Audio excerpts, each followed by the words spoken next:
अस्सलाम वालेकुम, आदाब अर्ज़ है जी डियर लिसनर्स। कहिए क्या हाल अहवाल हैं, कैसे हैं आप सब।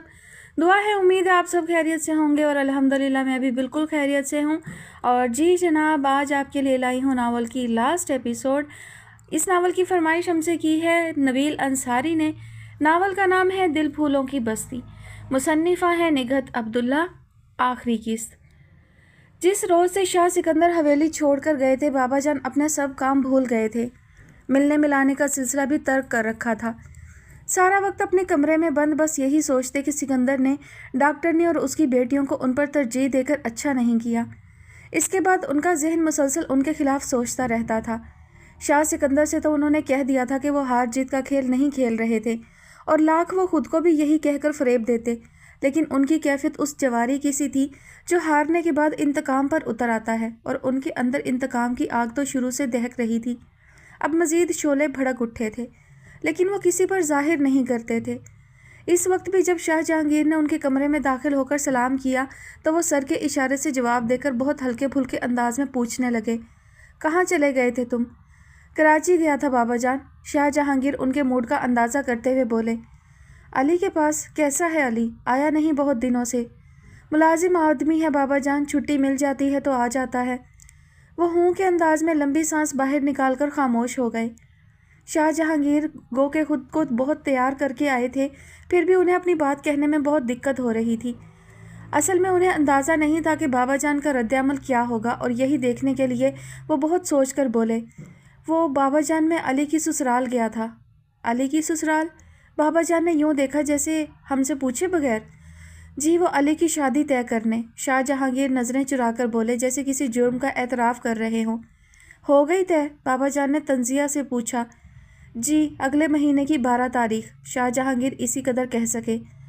बाबा जान कुछ सोचने के बाद पूछने लगे, क्या शराइत रखी हैं उस डॉक्टरनी ने? शराइत? नहीं बाबा जान, उन्होंने कोई शर्त नहीं रखी। इस जवाब से बाबा जान को अपनी अहमियत कम होने के एहसास से शदीद धचका लगा था। कितनी देर उन्हें खुद पर काबू पाने में लगी, फिर भी तंज से बोले थे, इसका मतलब है बेटी बहुत भारी हो गई है उस पर। शाह जहांगीर मसलहतन खामोश रहे।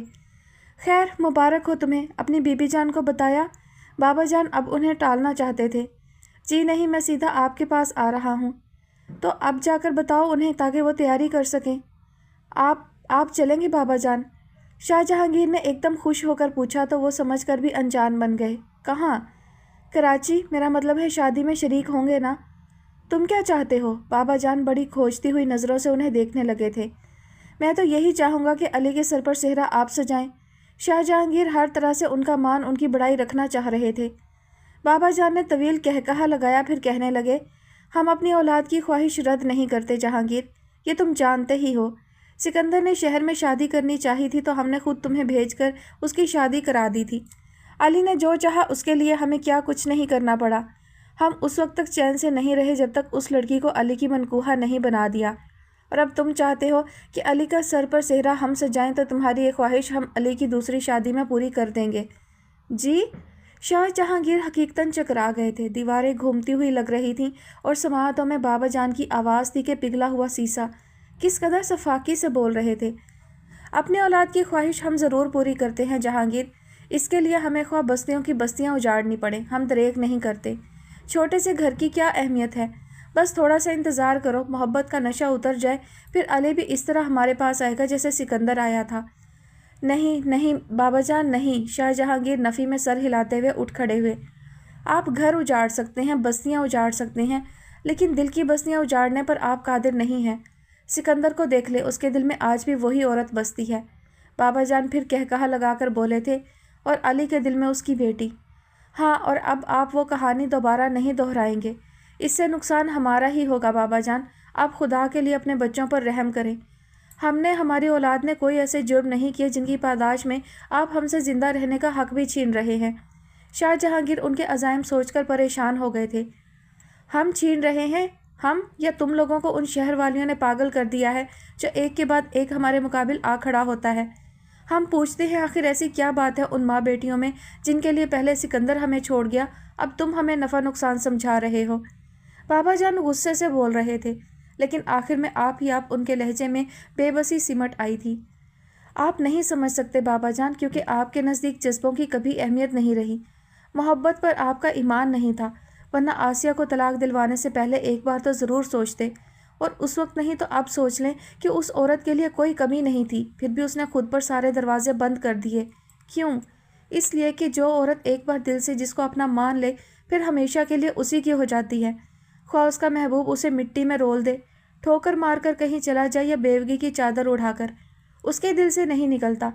और ऐसी औरत के लिए छोड़ने वाले तख्तो ताज छोड़ देते हैं। सिकंदर तो फिर डंडी मार गया है, अपनी ज़िंदगी बड़े आराम से गुजार ली, और अभी भी वो उसकी खातिर यहाँ से सब छोड़कर नहीं गया। अपनी बेटियों के लिए, जिन्हें आप उनका असल मुकाम देने को तैयार नहीं, और चाहते हैं कि बाप भी उनके बारे में ना सोचे। वो अपनी बेटी के लिए गया है बाबा जान, और मैं अपने बेटे की मोहब्बत से मजबूर हूँ। शाह जहांगीर बोलने पर आए तो बोलते चले गए थे। अब हमें अपनी मजबूरियों की दास्तान मत सुनाओ जहांगीर, जाओ जो तुम्हारा दिल चाहे करो। बाबा जान बहुत देर से जब्त कर रहे थे, बिलाखिर चीख पड़े और उन्हें कमरे से निकल जाने का इशारा भी किया तो शाह जहांगीर ने यूं होंठ भींचे जैसे मजीद पत्थर से सर टकराने का कोई फ़ायदा नहीं। फिर कमरे से निकल गए थे। मजबूर? हाँ, हम तो कभी मजबूर नहीं हुए, ये हमारी औलाद पता नहीं। बाबा जान नखुवत से सर झटक कर अपने आप बोल रहे थे कि शाह तैमूर के आने पर होंठ भींचकर उसे देखने लगे। उनकी आंखों में अभी भी गुस्सा झलक रहा था, जिससे शाह तैमूर खौफ सा होकर दरवाजे के पास ही रुक गया।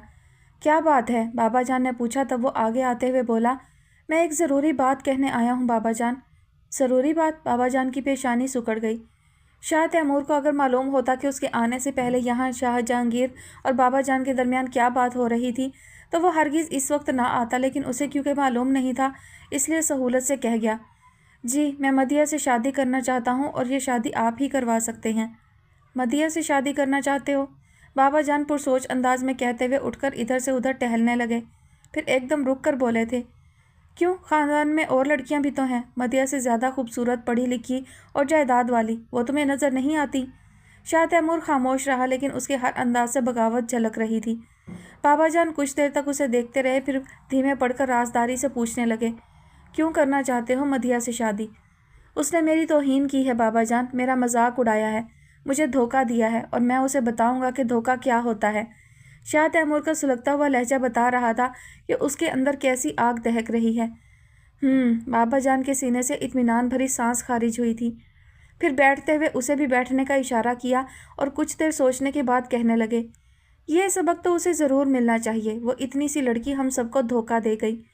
खैर तुम फिक्र नहीं करो, हम तुम्हारे बाप से कहते हैं कि वो पहली फुर्सत में सिकंदर के पास जाए और मदिया से तुम्हारी शादी की बात करे। सिकंदर चचा नहीं मानेंगे, शाह तैमूर ने मायूसी से कहा। क्यों नहीं मानेगा? अली की शादी की है कि नहीं?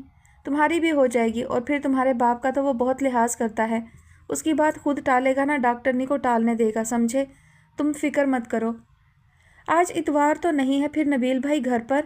वो सोचते हुए नबील के कमरे में आई और उन्हें बेड पर देखकर आदत के मुताबिक परेशान हो गई। क्या हुआ नबील भाई, आपकी तबीयत ख़राब है?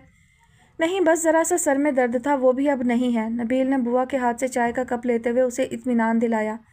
लेकिन आपकी आंखें अभी भी लाल हो रही हैं। वो कहाँ मुतमईन होने वाली थी। सोकर उठा हूँ इसलिए हो रही होंगी, अब तुम ज़बरदस्ती मुझे कोई बीमारी लगा दो, नबील ने चिढ़कर कहा। बीमारी लगे आपके दुश्मनों को, आपको तो मेरी उम्र लग जाए। सबा, नबील ने फ़ौरन टोका, फजूल बातें मत किया करो। डांट क्यों रहे हैं, एक तो मैं पहले ही बोर हो रही हूँ। वो मुंह फुलाकर बोली। क्यों, मधु कहाँ है? बाजार गई है, मैं भी चली जाती तो अच्छा था। हाँ, ज़रा सुकून हो जाता। नबील ने उसका फूला हुआ मुंह देखकर मज़ीद छेड़ा तो वो चीख कर बोली, फ़िक्र नहीं करें, मैं आज जा रही हूँ, फिर आप सुकून से रहिएगा। कहाँ? तुम कहाँ जा रही हो? नबील ने चाय का घूंट लेकर पूछा। पापा के पास, अभी उनकी गाड़ी आएगी और अब बस मैं वहीं रहूँगी, यहाँ नहीं आऊँगी। आपको सुकून चाहिए ना? और हाँ, मधु भी मेरे साथ जाएगी। वो नाराज़ सी होकर बोलती चली गई, और जब खामोश हुई तब भी नबील कुछ नहीं बोले, जाने क्या सोचने लगे थे। नबील भाई, उसने पहले पुकारा और फिर उनके पास आ बैठी और आहिस्ता से उनका हाथ हिलाकर पूछने लगी, आप क्या सोचने लगे? हाँ, नबील ने चौंक कर उसे देखा तो अफसुर्दा सी मुस्कुराहट के साथ बोले, कुछ नहीं। अच्छा बताइए, मैं क्या कह रही थी? तुम अपने जाने की बात कर रही थी। खैर तुम्हारा जाना तो यूँ तय हो गया है, लेकिन मधु को तो अभी यहीं रहना है जब तक उसकी कहीं बात तय नहीं होती। नबील ने बज़ाहिर हल्के फुल्के अंदाज में कहा तो वो कुछ देर तक उन्हें देखती रही, फिर बहुत संजीदगी से पूछने लगी, आप चाहते हैं मधु की कहीं बात तय हो? हाँ, क्यों नहीं, सारी ज़िंदगी वो यूं ही तो नहीं बैठी रहेगी इस घर में। नबील नज़रें चुराकर बोले थे। आप चाहें तो वो इस घर में रह सकती है और यूं ही नहीं। उसने ज़ोर देकर कहा तो नबील उसका मतलब समझकर खामोश हो गए। मसला ये है कि आप चाहते ही नहीं हैं। वो उनके खामोश रहने पर अपने आप बोलने लगी थी। पता नहीं क्या सोच रखा है आपने, या आपको किसी ख़ास वक्त का इंतज़ार है, यही बात है ना? मेरा ख्याल है मुझे चलना चाहिए, तुम्हारी फजूल बातें सुनने से बेहतर है। वो बोलते हुए बेड के दूसरी तरफ उतर गए। फजूल बातें? आप मधु से मोहब्बत करते हैं, ये फजूल बात है? बस खामोश हो जाओ सबा। उन्हें जाने क्यों गुस्सा आ गया था। आप वाकई बुज़दिल हैं नबील भाई, और आपको मोहब्बत पर भरोसा भी नहीं है, वरना मधु कोई आसमानी मखलूक नहीं है जिसके सामने एतराफ़ ना किया जा सके। मैं बताऊंगी उसे कि आप, हाँ बता देना, और उसके बाद भूल जाना कि यहाँ कोई नबील भी था। उन्होंने उसी गुस्से से कहा तो वो उछलकर खड़ी हो गई। क्या मतलब है आपका? नबील ने कोई जवाब नहीं दिया। वार्डरोब से कपड़े निकाल कर वॉशरूम में चले गए तो वो पहले झंझलाई, फिर दिल ही दिल में अफसोस करती हुई वहाँ से निकलकर अपने कमरे में आई और आगे मदिया को खड़े देखकर ताज्जुब से बोली, हाय तुम लोग इतनी जल्दी आ गए? मदिया ने कोई जवाब नहीं दिया, न उसकी तरफ मतवज्जा हुई तो वो चंद कदम आगे आकर उसका चेहरा देखते हुए पूछने लगी, क्या बात है मधु? वो, मैं ये बैग देख रही थी, कहीं जा रही हो क्या? मदिया ने अभी भी उसकी तरफ नहीं देखा और बैग के अंदर इधर उधर हाथ मारने लगी थी। सिर्फ मैं नहीं, हम दोनों जा रहे हैं पापा के पास। वो चाहते हैं मैं कुछ दिन उनके साथ रहूं। हाँ, फिर तो तुम्हारी शादी हो जाएगी। मदिया ने ये बात भी कुछ खोए हुए अंदाज में कही थी। अच्छा देखो, मैंने तुम्हारे ये सूट रखे हैं। उसने बैग अपनी तरफ खींचकर मदिया के सूट निकालकर उसके सामने किए तो वो उसके हाथ से लेते हुए बोली, मेरे क्यों? मैं तो नहीं जा रही। क्यों? क्यों का क्या मतलब? यहाँ इतने काम हैं, वो कौन करेगा? फिर मम्मा भी अकेली रह जाएंगी। मैं कहीं नहीं जा रही, मदिया कतरे तुर्शी से कहती हुई अलमारी की तरफ पड़ गई। ठीक है, फिर मैं भी नहीं जाती। बको मत, पापा ने बुलाया है, तुम्हें ज़रूर जाना है। चलो, और जो कुछ रखना है रखो बैग में, वरना मैं अभी मम्मा को फ़ोन करती हूँ, फिर उनकी डांट सुनकर रोती हुई जाओगी। मदिया पता नहीं क्यों नाराज़ हो रही थी। सबा, मिनिस्टर साहब की गाड़ी आ गई है। आ रही हूँ, बल्कि जा रही हूँ। उसने बैग बंद करके मदिया को देखा तो वो बेइख्तियार बोली थी, ज़्यादा दिन मत रुकना, अपने इख्तियार में जाना है, आना नहीं। खुदा हाफिज़। वो बैग उठाकर जिस तेज़ी से कमरे से निकली उससे मदिया समझ गई कि उससे खफा होकर गई है, और उसे मनाना कौन सा मुश्किल था जब वो उसके पीछे भागती। बस गहरी सांस खींच कर रह गई। फिर उमर को खड़े देखकर पूछने लगी, क्या बात है, कुछ चाहिए? हाँ, तुम्हारे दर से मैं हमेशा कुछ लेने ही तो आता हूँ, उमर ने कहा तो वो उकता कर बोली, मैं इस वक्त तुमसे कोई बहस नहीं करूँगी। बहस कौन कर रहा है? ये बताओ, सबा नाराज़ होकर क्यों गई? मैं उसके साथ नहीं गई, इसलिए। अब ये मत पूछना कि मैं क्यों नहीं गई। तौबा करो, मुझे क्या बाउले कुत्ते ने काटा है जो मैं तुमसे कुछ पूछूंगा? उमर कानों को हाथ लगाता हुआ वहीं से वापस पलटा तो उसने एकदम पुकार लिया, सुना उमर। उमर रुक गया, लेकिन उसकी तरफ रुख नहीं मोड़ा था। वो, मम्मा अकेली हो जाती ना, मैं इसलिए नहीं गई, उसने कहा तो उमर झटके से उसकी तरफ पलटा और हैरत से आंखें फाड़ कर बोला, ये तुम्हें दूसरों का एहसास कब से होने लगा? तुम्हारी भला से कोई अकेला हो या? उमर उसके घूरने पर बात अधूरी छोड़कर हाथ हिलाता हुआ कमरे से निकल गया था। एक मेरी ही हर बात पर गिरफ्त क्यों होती है? वो सोचती हुई दरवाजे तक आई, फिर उसे बंद करके उसके साथ कमर टेक कर खड़ी हो गई और यूं ही इधर उधर देखते हुए अचानक उसकी आंखें धुंधला गई थीं। शायद कोई नया एहसास मिला था, कुछ खोने का, कुछ पाने का, लेकिन वो समझ नहीं पा रही थी। ये सबा क्या कह रही थी नबील भाई से? उसने हथेलियों से आंखें रगड़ते हुए सोचा और सुस्त रवि से आकर बेड पर लेट गई। उसके अंदर दिल जैसे किसी शिकंजे में आ गया था और जहन के पर्दों पर कहीं धुंधले अक्स लहरा रहे थे, कहीं बहुत वाज़े, और हर जगह एक चेहरा बहुत नुमाया था जिसे उसने हमेशा नज़रअंदाज किया था, और आप ही आप उससे दुश्मनी भी बांध ली थी कि वो क्यों उसकी माँ की मोहब्बत में हिस्सादार बनकर आ गया था। जब वो छोटी थी तब भी आसिया की ज़रा सी तवज्जो नबील पर देखकर चीख चिल्लाकर एहतजाज करती थी, और इस पर बस नहीं था, उसके बाद नबील से भी लड़ती थी। लेकिन उन्होंने कभी उसकी किसी बात का बुरा नहीं माना था, उल्टा उसकी तरफदारी करते थे, और अब तक ऐसा ही था। उसकी समझ में नहीं आ रहा था कि उनकी उसी आदत को सबाहत ने मोहब्बत समझ लिया था या वाकई वो उससे मोहब्बत करते थे। कितनी ही देर तक वो इस बात पर उलझती रही, लेकिन किसी नतीजे पर नहीं पहुंच सकी, और ना ही मुझे क्या कहकर इस बात को जहन से झटक सकी। शायद ये नबील के जज्बे थे जो अपना आप मनवा रहे थे। सबा, हाँ सबा से पूछती हूँ। उसे एकदम सबाहत का ख्याल आया तो फ़ौरन उठ खड़ी हुई और उसे फ़ोन करने के इरादे से लॉबी में आई तो उसी वक्त फ़ोन की बेल बजने लगी थी। हेलो सबा। वो क्योंकि सबाहत से ही बात करने का सोच रही थी इसलिए रिसीवर उठाते ही उसे पुकारा था। मैं सबा नहीं, अहमर हूँ। दूसरी तरफ से अहमर की आवाज़ सुनते ही वो संभल गई। जी कैसे हो आप? तुम कैसी हो? अहमर ने जवाब नहीं दिया तो वो भी गोल कर गई। सबा और नबील भाई दोनों नहीं हैं इस वक्त और मम्मा भी क्लिनिक गई हुई हैं और मुझे तुमसे बात करनी है, अहमर ने फ़ौरन कहा। जी, उसने सुनने का इशारा दिया तो वो जल्दी से बोला, मुझे अभी सोबिया के ख़त से सबा की शादी का पता चला है। मैंने सोचा मुबारकबाद दे दूं। शादी अगले महीने की 12 तारीख हो। बहरहाल पेशगी मुबारकबाद का पेशगी शुक्रिया। और कोई बात? हाँ एक बात और है, तुम बुरा तो नहीं मानोगी? अहमद ने रुक कर पूछा था। मेरे बुरा मानने ना मानने की छोड़े, आप अपनी बात कहें। वो खासी बेमुरवती का मुजाहरा कर रही थी। मैं तुम्हें उस शख्स का बताना चाहता हूँ जो तुम्हारे साथ सबसे ज़्यादा मुखलिस है। बहुत मोहब्बत करता है वो तुमसे। कौन? उसकी धड़कनें रुकने लगी थीं। नबील भाई, अहमद बताकर खामोश हो गया था। उसे लगा वो इस सच्चाई को कभी नहीं झुठला सकेगी। इसके साथ ही उसे एक ख्याल आया था। फ़ौरन अहमद को पुकार कर पूछने लगी, अहमद आपको किसने बताया? तुम्हारा क्या ख्याल है? नबील भाई ने बताया होगा। नहीं, वो बहुत गहरे हैं, कभी जाहिर नहीं करेंगे। अहमद ने कहा तो वो अंदर ही अंदर उलझ कर बोली, फिर आपको कैसे पता चला? इस बात को छोड़ो नादान लड़की और असल बात सोचो। दुनिया में बेगर्ज और बेलौस मोहब्बत नायाब है। तुम खुशकिस्मत हो के। शायद लाइन कट गई थी। उसने चौंक कर 2-3 बार क्रेडल पर हाथ मारा, फिर रिसीवर रख कर पलटी तो सामने से नबील को आते देखकर वो उन्हीं के इंतज़ार में वहीं रुक गई थी। और जब नबील करीब आए तो वो कुछ सटपटा कर नज़रों का जाविया बदल गई। क्या बात है? नबील ने रुक कर पूछा तो वो आहिस्ता से बोली, कुछ नहीं। फिर यहाँ क्यों खड़ी हो? मेरा मतलब है किसी के फ़ोन का इंतज़ार है। नबील का अंदाज हमेशा की तरह सादा था। कहीं से भी नहीं लग रहा था कि वो अपने अंदर उसके लिए सबसे अलग जज्बे छुपाए खड़े हैं। वो मैं सबा को फ़ोन कर रही थी लेकिन नंबर ही नहीं मिल रहा। उसने बात बनाई। सबा को?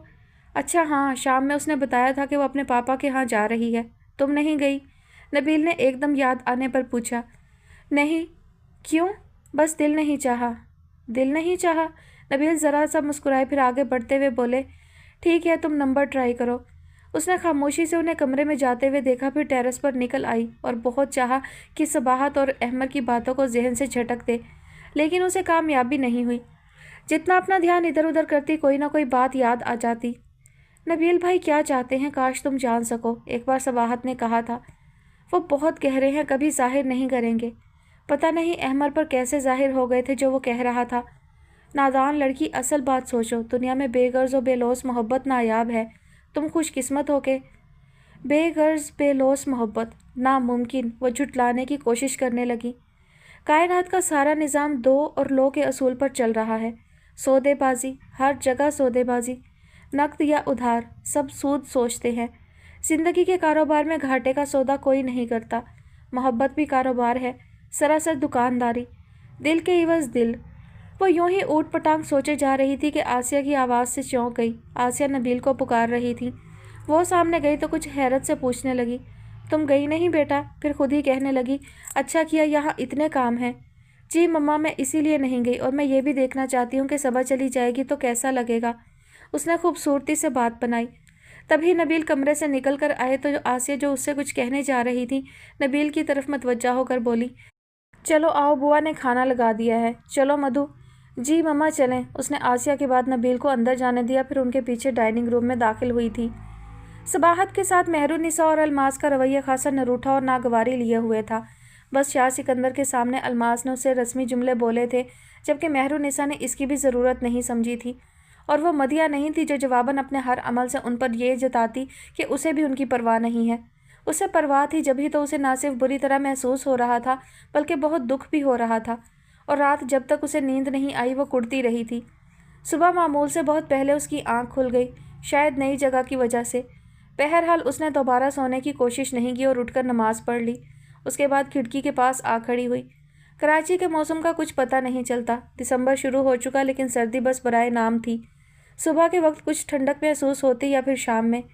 इस वक्त फिज़ा में कदरे खुनकी थी जो कि बड़ी भली लग रही थी। धीरे धीरे उतरते उजाले में धुंधले मंजर वाज़े होने लगे थे। उसने खिड़की में आगे की तरफ झुककर बाएं सिमत देखा तो लान का कुछ हिस्सा नजर आया। इतने हिस्से में ही खुशरंग फूलों की बहुतायत थी और वह फूलों की दीवानी वहीं से कूद कर लान में आई तो हकीकतन उसकी रूह तक सरशार हो गई। एक कोने से दूसरे कोने तक उसने कितने चक्कर लगा डाले और अभी उसका ये शुगल जारी था कि शाह सिकंदर आ गए। अस्सलामुअलैकुम पापा। वो उन्हें देखते ही तेज़ कदमों से उनके करीब चली आई थी। वालेकुम अस्सलाम। आज की सुबह हमेशा से ज़्यादा खूबसूरत लग रही है, शाह सिकंदर खुश दिली से बोले। मुझे भी ऐसा ही लग रहा है, उसने कहा तो शाह सिकंदर ने हल्का सा कहकहा लगाया, फिर उसके साथ लान में चेयर पर आ बैठे और कुछ देर ऐसी ही हल्की फुल्की गुफ्तगू करने के बाद कहने लगे, बेटा मुझे अफसोस है कि अलमास और उसकी मम्मी ने आपके साथ कुछ अच्छा बिहेव नहीं किया। आपने ज़रूर माइंड किया होगा। नहीं पापा, वो फ़ौरन बोल पड़ी। मुझे दुख ज़रूर हुआ लेकिन उनसे कोई शिकायत नहीं है और मैं कोशिश करूँगी कि उन्हें भी मुझसे शिकायत ना हो। Good, you are a lovely daughter. Shah Sikandar को उसके जवाब से खुशी हुई। Thank you. और बेटा आपके मूड का कुछ पता नहीं चलता। मूडी लड़की है, उन्होंने सोचते हुए अंदाज में कहा। गालिबन उनका जहन कहीं और भटक गया था। वो कुछ देर तक उन्हें देखती रही, फिर पुकार कर पूछने लगी, पापा आपके लिए चाय लाऊं? चाय? उन्होंने चौंक कर उसे देखा। अभी तक चाय नहीं आई। मैं लाती हूँ। वो फ़ौरन उठकर अंदर आई तो आगे खान सामा चाय के लिए किचन से निकल रहा था। उसने ट्रे में एक कप देखा तो वहीं से अपने कमरे में आ गई। उसका चाय पीने को बिल्कुल दिल नहीं चाह रहा था। फिर नाश्ते के बाद शाह सिकंदर चले गए तो वो कितनी देर अजनबियों की तरह लाउंज में बैठी रह गई। हालांकि 2-3 बार अलमास वहाँ से गुजरी थी लेकिन मुरव्वतन भी उससे बात नहीं की और मेहरुन्निसा तो अपने कमरे से ही नहीं निकली थी। अलमास से बड़ी होने के बावजूद उसने पहल करने में कोई आर महसूस नहीं की और ख़ुद उसके कमरे में चली आई। अलमास एक कोने में नीचे कारपेट पर बैठी अपने सामने अखबार फैलाए उस पर झुकी हुई थी, जबकि उसके अतराफ कुछ सादा पेपर्स बिखरे हुए थे। दरवाज़ा खुलने की आवाज़ पर उसने फ़ौरन सर ऊंचा किया और उसे देखकर उसी तेज़ी से इधर उधर बिखरे पेपर्स समेटने में लग गई। वो उसकी इस हरकत को कसदन नज़रअंदाज करती हुई दोस्ताना अंदाज में बोली, क्या हो रहा है?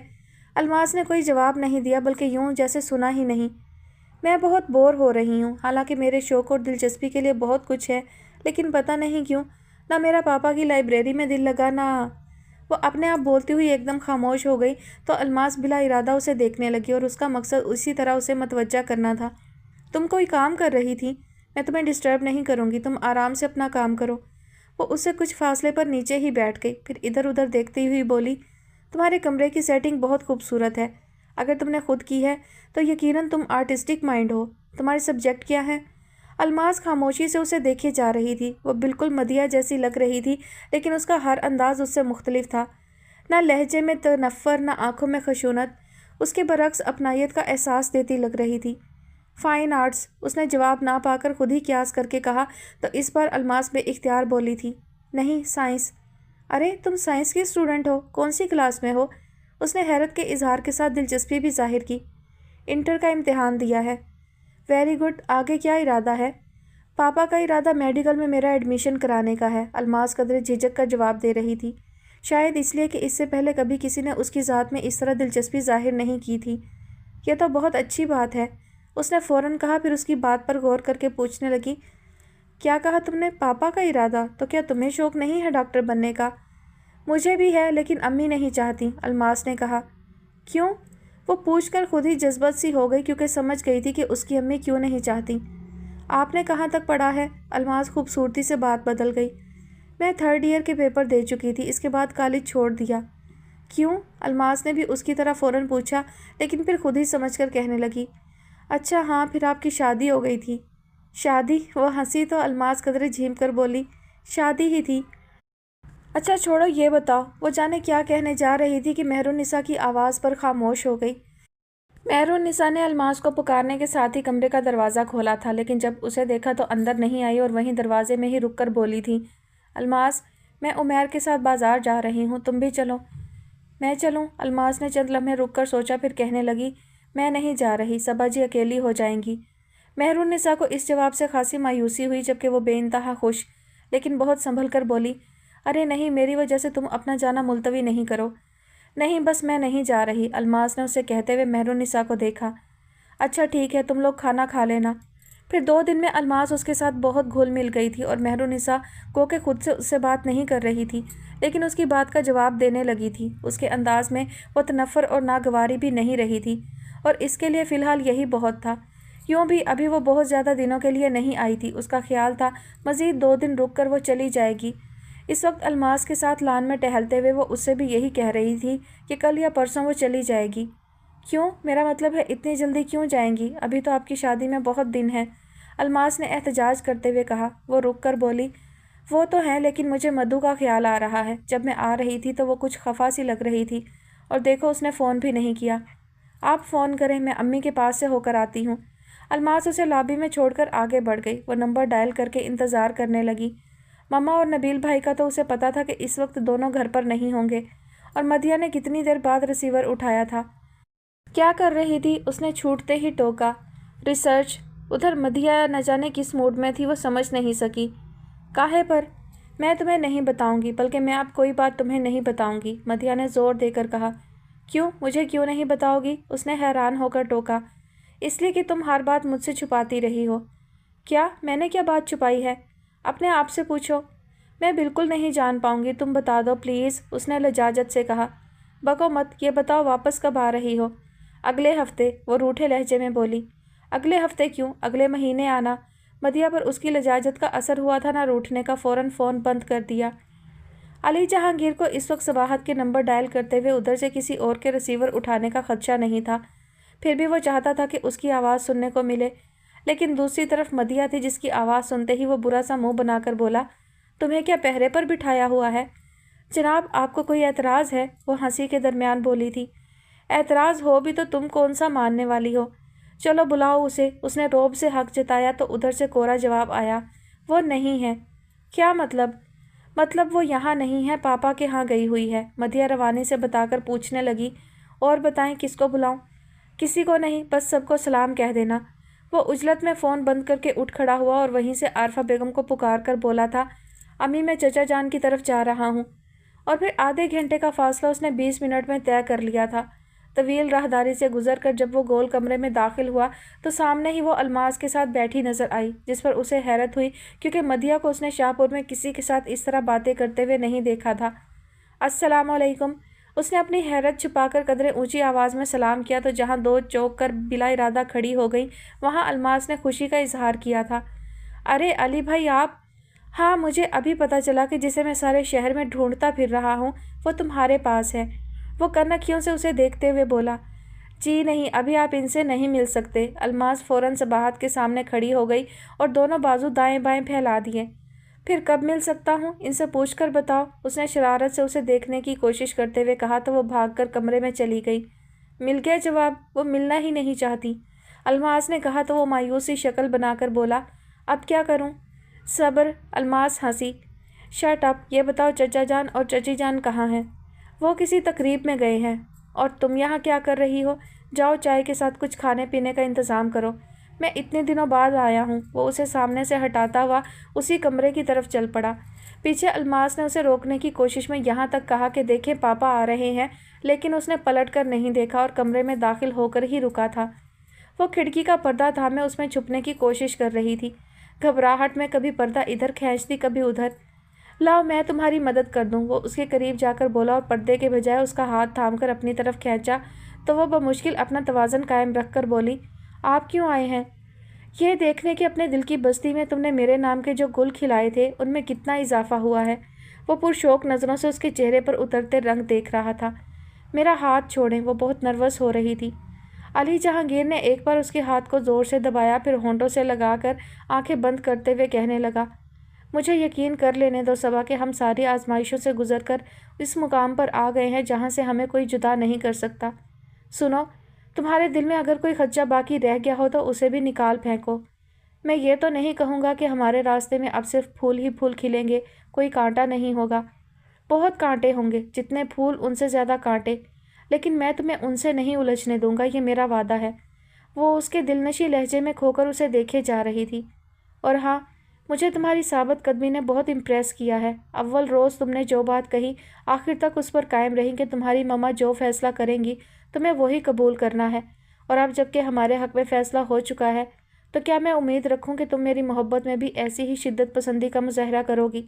वो अपनी नज़रें उसकी पूरी खुली आंखों में उतार कर सवालिया निशान बन गया था।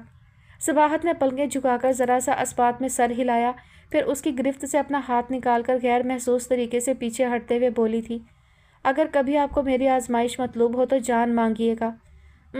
اس نے اپنی شہادت کی انگلی سے بہت نرمی سے اس کے ہونٹوں کو چھوا تھا۔ مانگوں گا نہیں، جان دوں گا۔ وہ اس کی مزید کسی جسارت سے بچنے کی خاطر 2 قدم اور پیچھے ہٹ کر دروازے کی طرف دیکھتے ہوئے بولی، الماس آ رہی ہے شاید۔ اتنی بے وقوف نہیں ہے وہ مسکراتا ہوا پھر اس کے قریب آنے لگا تھا کہ دروازے پر دستک کے ساتھ الماس پکار کر بولی، علی بھائی پاپا آ گئے ہیں۔ اف یہ تو واقعی بے وقوف ہے، وہ گہری سانس کے ساتھ بڑبڑایا تو وہ بے ساختہ ہنسی کے ساتھ پردہ کھینچ کر پھر اس کی اوٹ میں ہو گئی۔ اوکے جلدی ملیں گے۔ وہ اس کے پردے کو مضبوطی سے تھامے ہاتھ کو ہلاتا ہوا کمرے سے نکل آیا اور الماس کے اشارے پر جلدی سے اس جگہ آ بیٹھا جہاں کچھ دیر پہلے وہ بیٹھی تھی۔ چند لمحوں بعد ہی شاہ سکندر اور مہر النساء اس کمرے میں داخل ہوئے تھے۔ السلام علیکم۔ اس نے اپنی جگہ سے اٹھ کر سلام کیا تو شاہ سکندر خوش دلی سے بولے، او علی کیسے ہو، بڑے دنوں بعد آئے۔ بس چچا جان سوچتا تو روز تھا آنے کا، لیکن وہ اس قدر کہہ کر خاموش ہو گیا۔ ابا کہاں ہیں تمہارے؟ شاہ سکندر نے اس کے کندھے پر ہاتھ رکھ کر اپنے ساتھ بٹھاتے ہوئے پوچھا۔ شاہ پور، امی البتہ یہیں ہیں۔ انہیں بھی لے آتے، مہر النساء نے کہا۔ لے آؤں گا چچی جان، ابھی میں گھر سے نہیں آ رہا۔ اس نے مبالغے سے کام لیا، اور کھانا وغیرہ کھایا آپ؟ نہیں، چائے کا کہا تھا الماس سے۔ اس نے الماس کو دیکھا تو وہ جلدی سے بولی، چائے آپ کو ضرور ملے گی لیکن کھانے کے بعد۔ شادی کی تیاریوں میں دن بڑی تیزی سے گزر رہے تھے اور اس بار مدیہ ہر کام میں پیش تھی۔ اسلام آباد سے سیما بھابھی، سمیہ اور سونیا بھی آ گئی تھی۔ سمیہ کی گود میں چند ماہ کا بیٹا تھا اور سب کی زیادہ توجہ اس بچے نے کھینچ لی تھی۔ سمیہ سارا وقت اسے ڈھونڈتی پھرتی۔ ابھی عمر کے پاس تھا۔ مدھو سے پوچھو، وہ اس کے کپڑے بدل رہی تھی۔ سارا دن ایسی آوازیں گونجتی رہتی اور رات میں ڈھولک کے ساتھ ہنسی مذاق میں محفل کتنے رنگ بدلتی تھی۔ کبھی سب سنجیدہ ہو جاتے، کبھی بہت شوخ۔ ایسے میں جب مدیہ چائے لے کر آتی تو وہ ہر روز نئے سرے سے باقاعدہ حیرت کا اظہار کرتے، اور اس سے زیادہ حیرت انگیز بات یہ تھی کہ وہ برا نہیں مان رہی تھی اور پلٹ کر جواب دینا تو جیسے بھول ہی گئی تھی۔ اس وقت وہ چائے لے کر آئی تو سب سے پہلے عمر شروع ہوا تھا۔ واؤ، مدھو چائے لے کر آئی، آج ضرور سورج مشرق سے طلوع ہوا ہوگا۔ مشرق سے ہی ہوتا ہے، سمرا نے کہا تو وہ روانی میں بولا تھا، میں بھی تو یہی کہہ رہا ہوں۔ سب کے بے ساختہ کہکہوں سے وہ بوکھلا گیا تھا۔ بس عمر، اب اور کچھ مت کہنا، کیونکہ ہر بات کی ایک حد ہوتی ہے۔ نبیل نے دھیرے سے عمر کو ٹوکا تو وہ سر کھچاتے ہوئے بولا، کیا کروں نبیل بھائی، مجھے اب تک یقین نہیں آ رہا۔ اس لڑکی سے پانی مانگو تو کوڑا جواب ملتا ہے، خود پی لو۔ کہاں چائے؟ آخر اس میں یہ انقلاب آیا کیسے؟ کیسے آیا؟ نبیل خود حیران تھے، اسے کیا جواب دیتے۔ بس ذرا سے کندھے اچکا کر مدیہ کو دیکھنے لگے۔ پھر رات 2 بجے تک یہ محفل جمی رہی اور آسیہ کے کہنے پر ہی سب اٹھے تھے۔ مدیہ ڈرائنگ روم اور لابی کی لائٹس آف کرتی ہوئی اپنے کمرے میں آئی تو آگے صباحت کو بیٹھے دیکھ کر تعجب سے بولی، ہائے تم جاگ رہی ہو؟ اتنے شور میں بھلا میں سو سکتی تھی؟ صباحت اپنی نیند خراب ہونے کی وجہ سے ناراض تھی۔ تو کیا چاہتی ہو تم؟ خاموشی سے ہم تمہیں رخصت کر دیں؟ وہ اپنی جگہ پر لیٹتے ہوئے بولی۔ ناراض کیوں ہوتی ہو؟ یہ تو میری خوشی ہے، اگر تمہیں اچھا نہیں لگ رہا تو کل سے نہیں بجے گی ڈھولک وولک۔ وہ کہتی ہوئی دوسری طرف کروٹ بدل گئی۔ جانے کیا تھا اس کے لہجے میں کہ صباحت پہلے ایک دم خاموش سی ہو کر اسے دیکھے گئی، پھر آہستہ سے اٹھ کر اس کے بیڈ پر آ بیٹھی اور اس کا کندھا ہلا کر بولی، مدھو ادھر میری طرف دیکھو۔ اس نے دیکھا، نہ کچھ بولی۔ مدھو کیا ہوا ہے تمہیں؟ تم رو رہی ہو نا؟ صباحت کو اس کا رونا محسوس ہو رہا تھا، جب ہی بے چین ہو کر اسے جھنجھوڑنے لگی۔ تم رو رہی ہو نا مدھو، تم رو رہی ہو نا؟ ہاں۔ وہ ایک دم اٹھ بیٹھی اور گھٹنوں میں چہرہ چھپا کر سسکنے لگی۔ صباحت نے اس کے گرد بازوؤں کا حلقہ بنا لیا اور اس کے سر پر اپنی پیشانی ٹکاتی ہوئی بولی، مت رو مدھو، مجھے بتاؤ تمہیں کیا ہوا ہے؟ میری بات بری لگی ہے تمہیں یا کسی اور نے کچھ کہا ہے؟ اس نے آہستہ سے سر اونچا کیا اور ہتھیلیوں سے آنکھیں رگڑتی بولی، کسی نے کچھ نہیں کہا۔ تو پھر؟ بس میرا دل چاہ رہا تھا رونے کو، اس نے کہا تو صباحت کچھ دیر تک اس کے بھیگے چہرے کو دیکھتی رہی، پھر اس کی ٹھوڑی چھو کر بولی، پتہ ہے بنا بات رونے کو دل کب چاہتا ہے؟ جب اندر کوئی احساس جاگتا ہے یا کوئی درد۔ اس کی بھیگی آنکھوں میں کچھ تحیر سمٹ آیا تھا۔ میں غلط تو نہیں کہہ رہی؟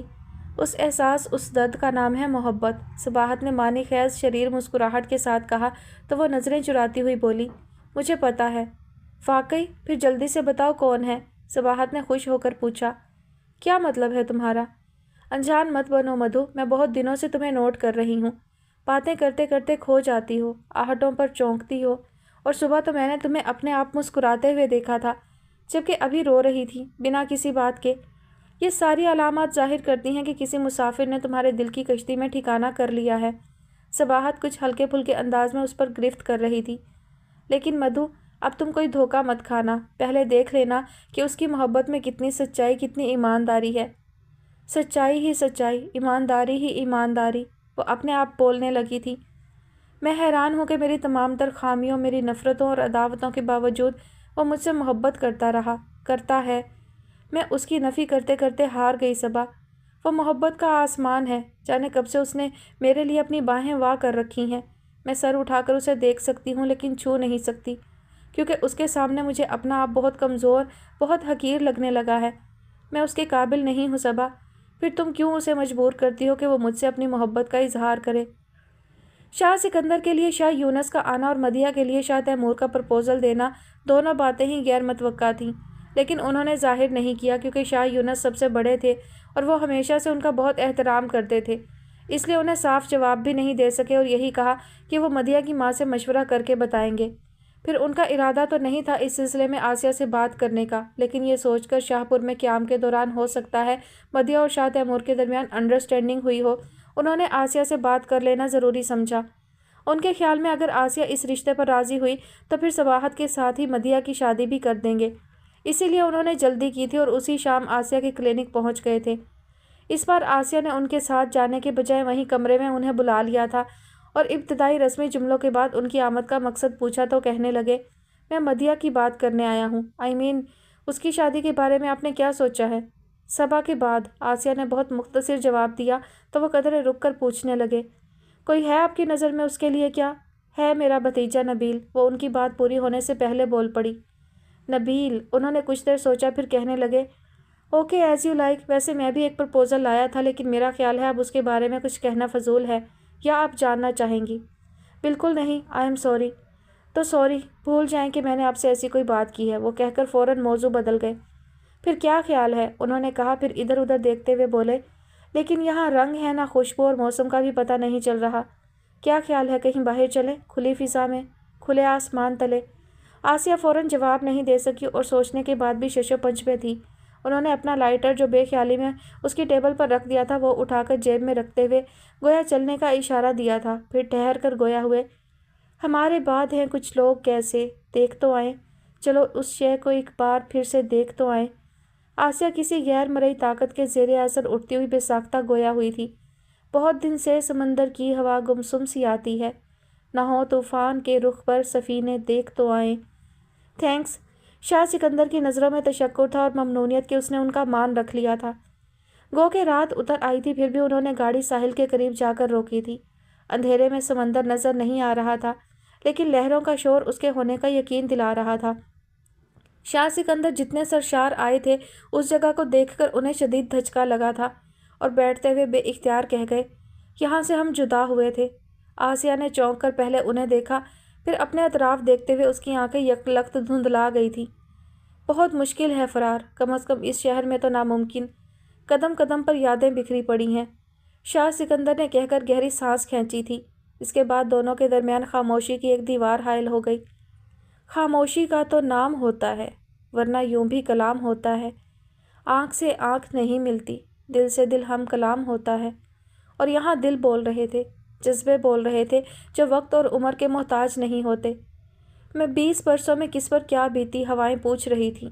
آسیہ کی نظریں تاریک آسمان پر دور تک بھٹکنے لگیں، کہیں کوئی ستارہ نہیں تھا، پتہ نہیں کہاں چھپ گئے تھے وہ سب تارے جو اس کے رت جگہوں کے امین تھے، وہ چاند جو اس کے آنسوؤں پر کبھی مسکراتا اور کبھی بادلوں میں چھپ جاتا تھا، وہ کہکشاؤں کی راہ گزر جہاں ہر قدم پر اس سے ایک ہی سوال ہوتا، تیرا ہمسفر کہاں ہے؟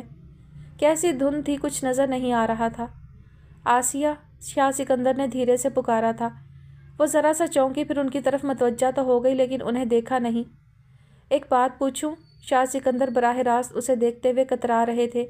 اس نے آہستہ سے اس بات میں سر ہلایا تو وہ قدرے رک کر بولے تھے، تم نے پھر شادی کیوں نہیں کی؟ کیا سننا چاہیں گے، سچ یا جھوٹ؟ وہ اپنی انگلی میں وائٹ گولڈ کی رنگ کو بہت دھیرے دھیرے گھما رہی تھی، اس کی نظریں بھی اس پر جمی تھیں۔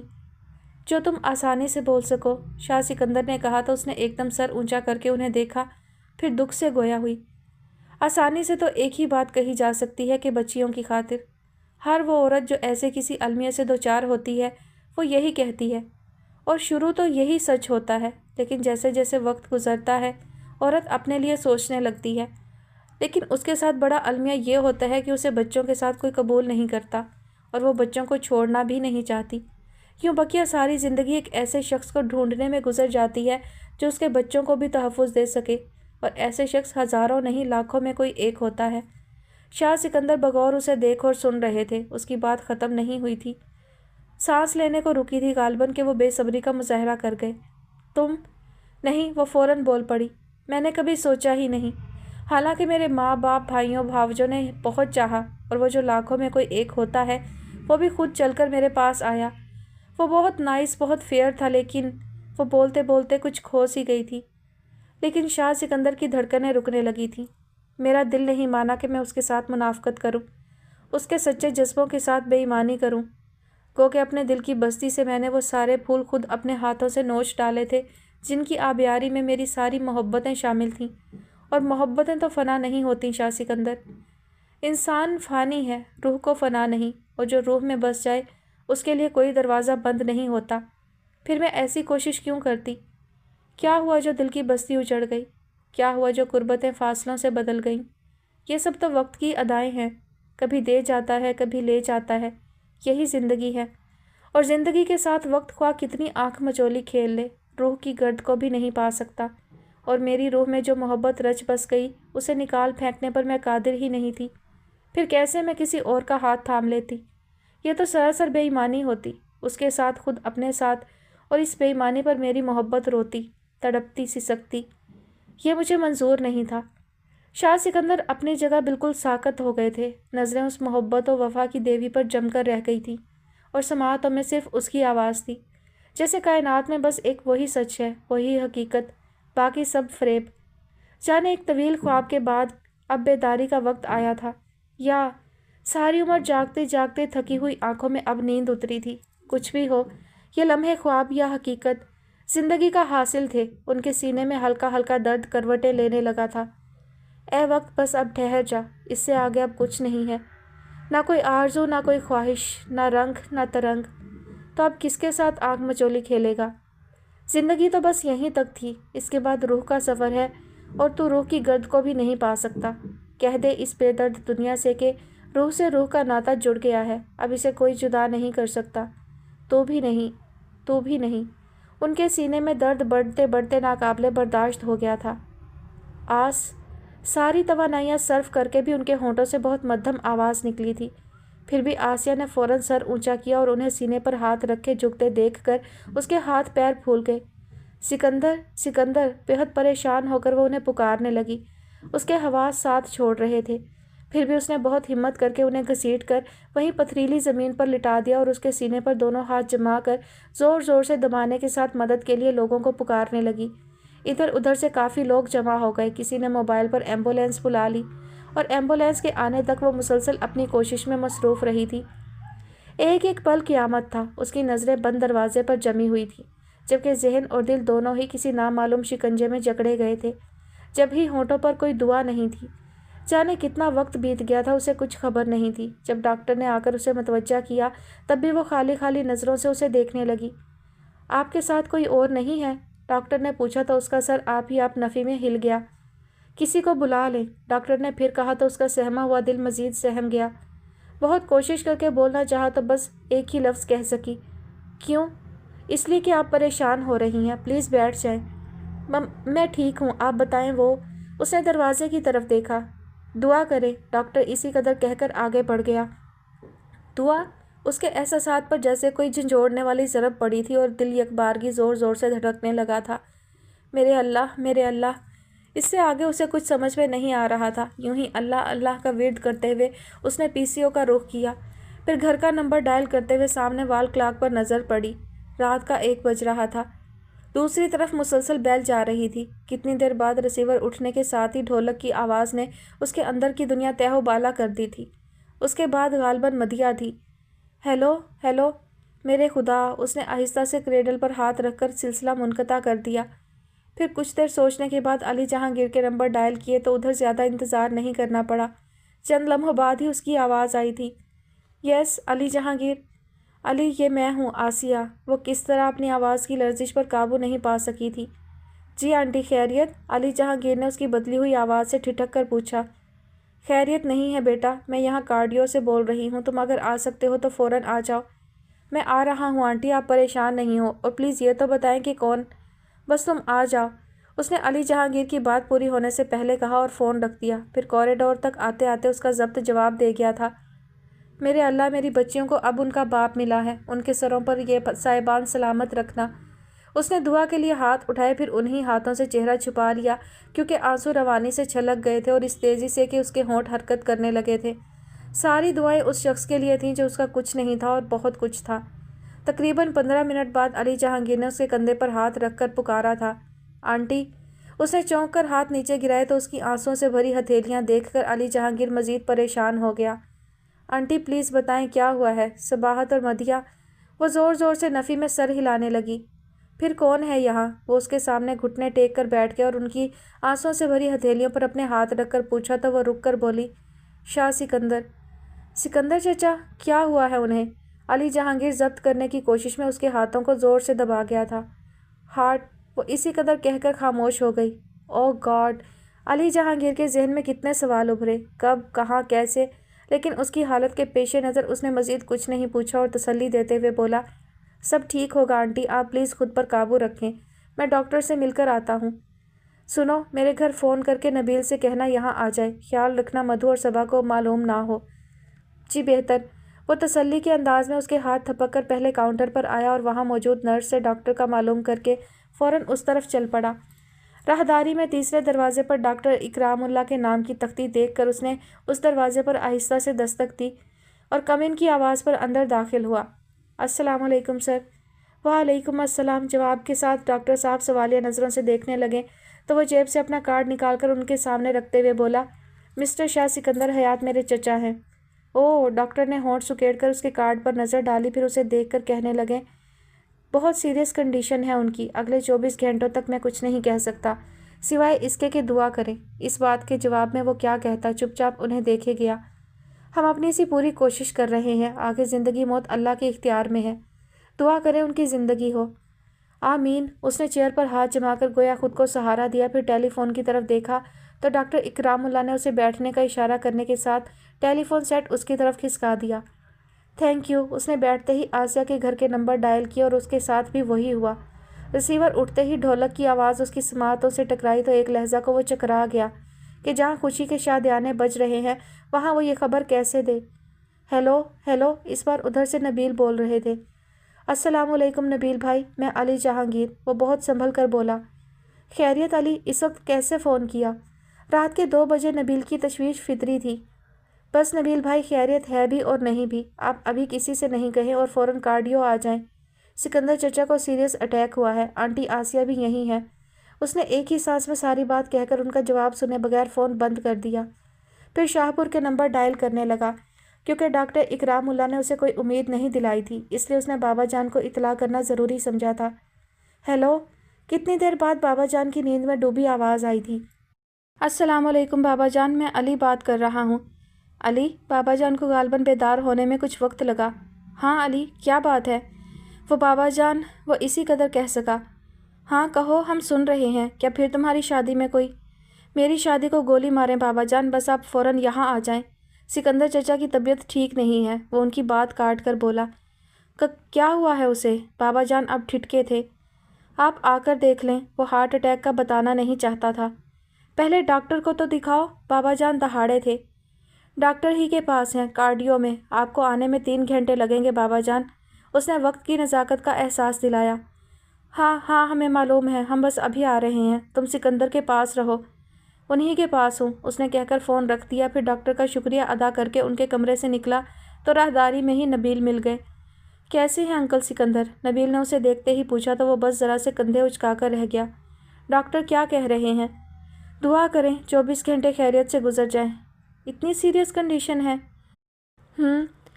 کے انداز میں اس نے گہری سانس خارج کی، پھر انہیں لے کر آسیہ کے پاس آ گیا۔ آسیہ نے ایک نظر ان دونوں کو دیکھ کر دوبارہ سر جھکا لیا تھا۔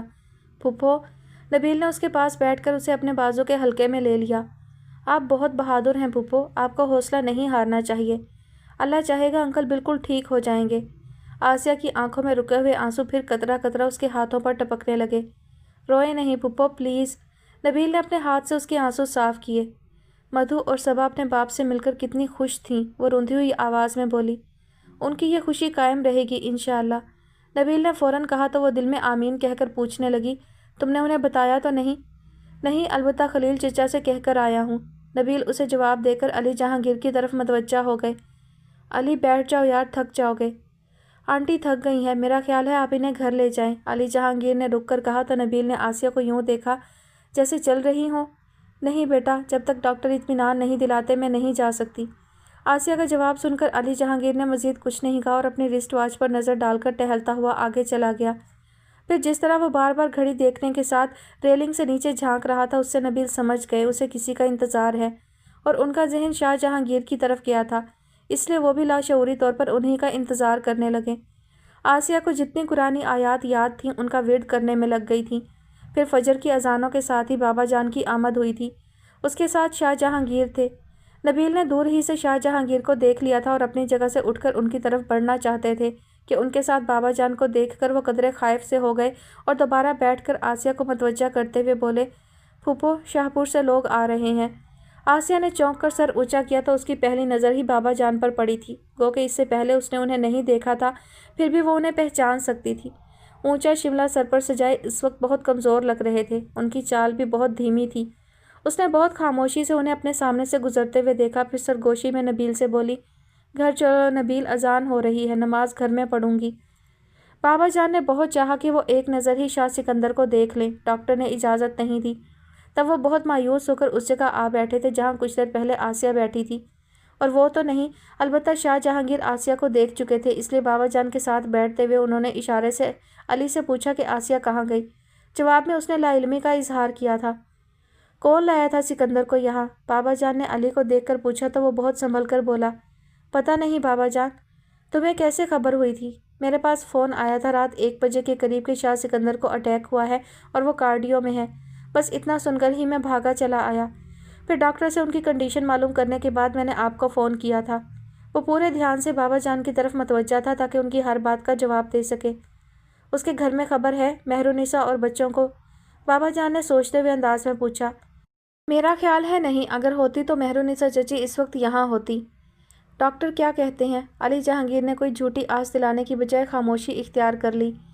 جاؤ معلوم کرو ڈاکٹر سے، اگر اس کے بس میں نہیں ہے تو ہم باہر لے جاتے ہیں سکندر کو۔ جاؤ جہانگیر تم بات کرو۔ بابا جان کو علی کی خاموشی بری طرح کھٹکی تھی۔ صبر سے بابا جان، صبر سے، ایسی حالت میں ہم سکندر کو کہیں نہیں لے جا سکتے۔ ویسے اس طرف سے آپ اطمینان رکھیں، یہاں بہت قابل ڈاکٹر موجود ہیں، شاہ جہانگیر نے انہیں تسلی دیتے ہوئے کہا۔ یہ قابل ڈاکٹر ہمیں دیکھنے کیوں نہیں دے رہے؟ بابا جان ٹوٹ رہے تھے۔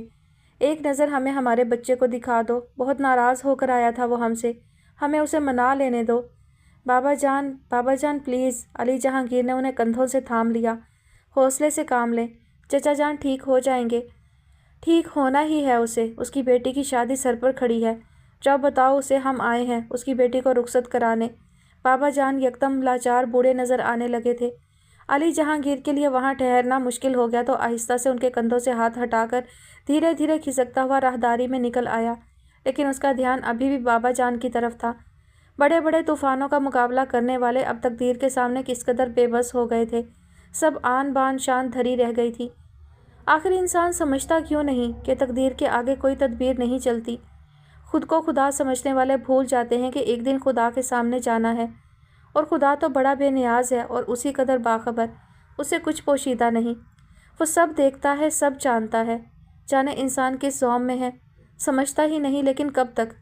وہ ایک حد تک ہی رسی دراز کرتا ہے، حالانکہ اس کے لیے کچھ مشکل نہیں، چاہے تو اولین لمحوں میں ہی گرفت کرے، لیکن وہ بندوں کو موقع دیتا ہے بار بار، یہ اس کی شان ہے، اور اس شان والے سے کون لڑ سکا ہے؟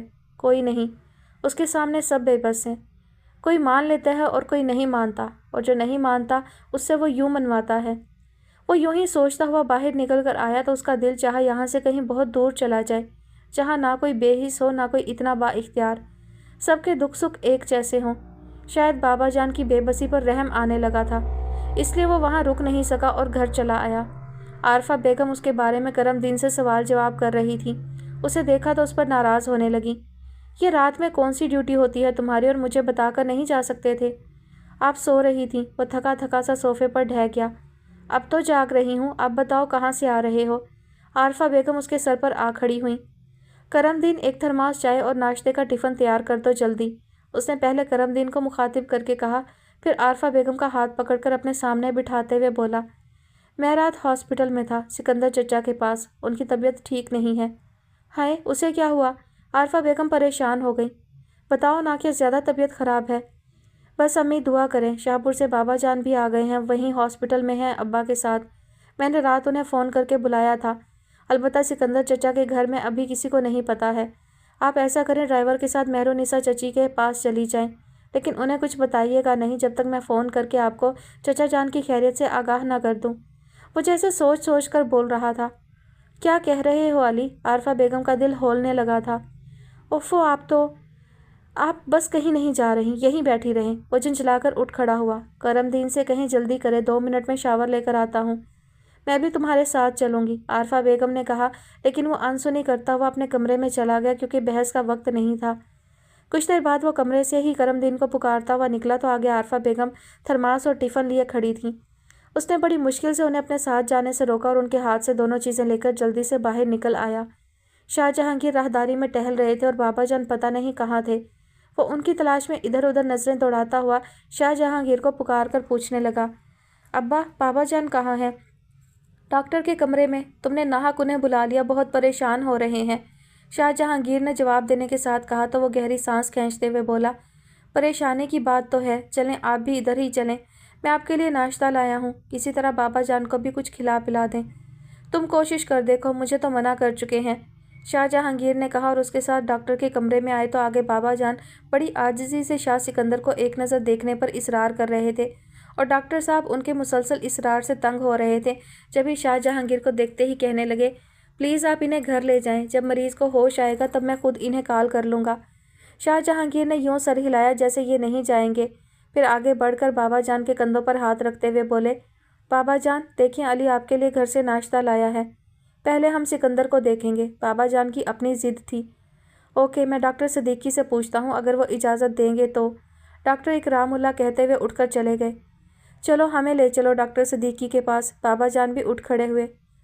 आसिया की रात तो कार्डियो में ही आंखों में कटी थी। फिर घर आकर फजर की नमाज के बाद वहीं जाए नमाज पर कुछ देर को उसकी आंख लग गई थी। उसके बाद से अब तक वो जले पैर की बिल्ली की मानिंद सारे घर में चकराती फिर रही थी। कभी अपने कमरे में बंद होकर जाए नमाज बिछाकर बैठ जाती और कभी भागकर फ़ोन का रिसीवर उठाती।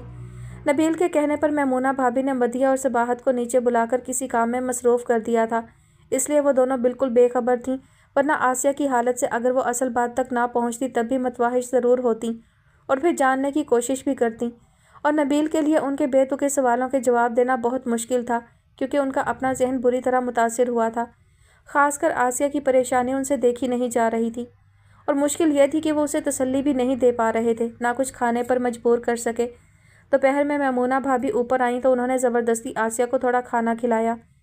कोई फ़ोन नहीं आया, पता नहीं सिकंदर कैसे हैं, उन्हें होश आया कि नहीं। आ जाएगा होश और वो ठीक भी हो जाएंगे, मैमूना भाभी उसे तसल्ली देते हुए कहने लगी। तुम पहले अपने आप को तो संभालो, अगर मधु और सबा ने तुम्हें इस हालत में देख लिया तो।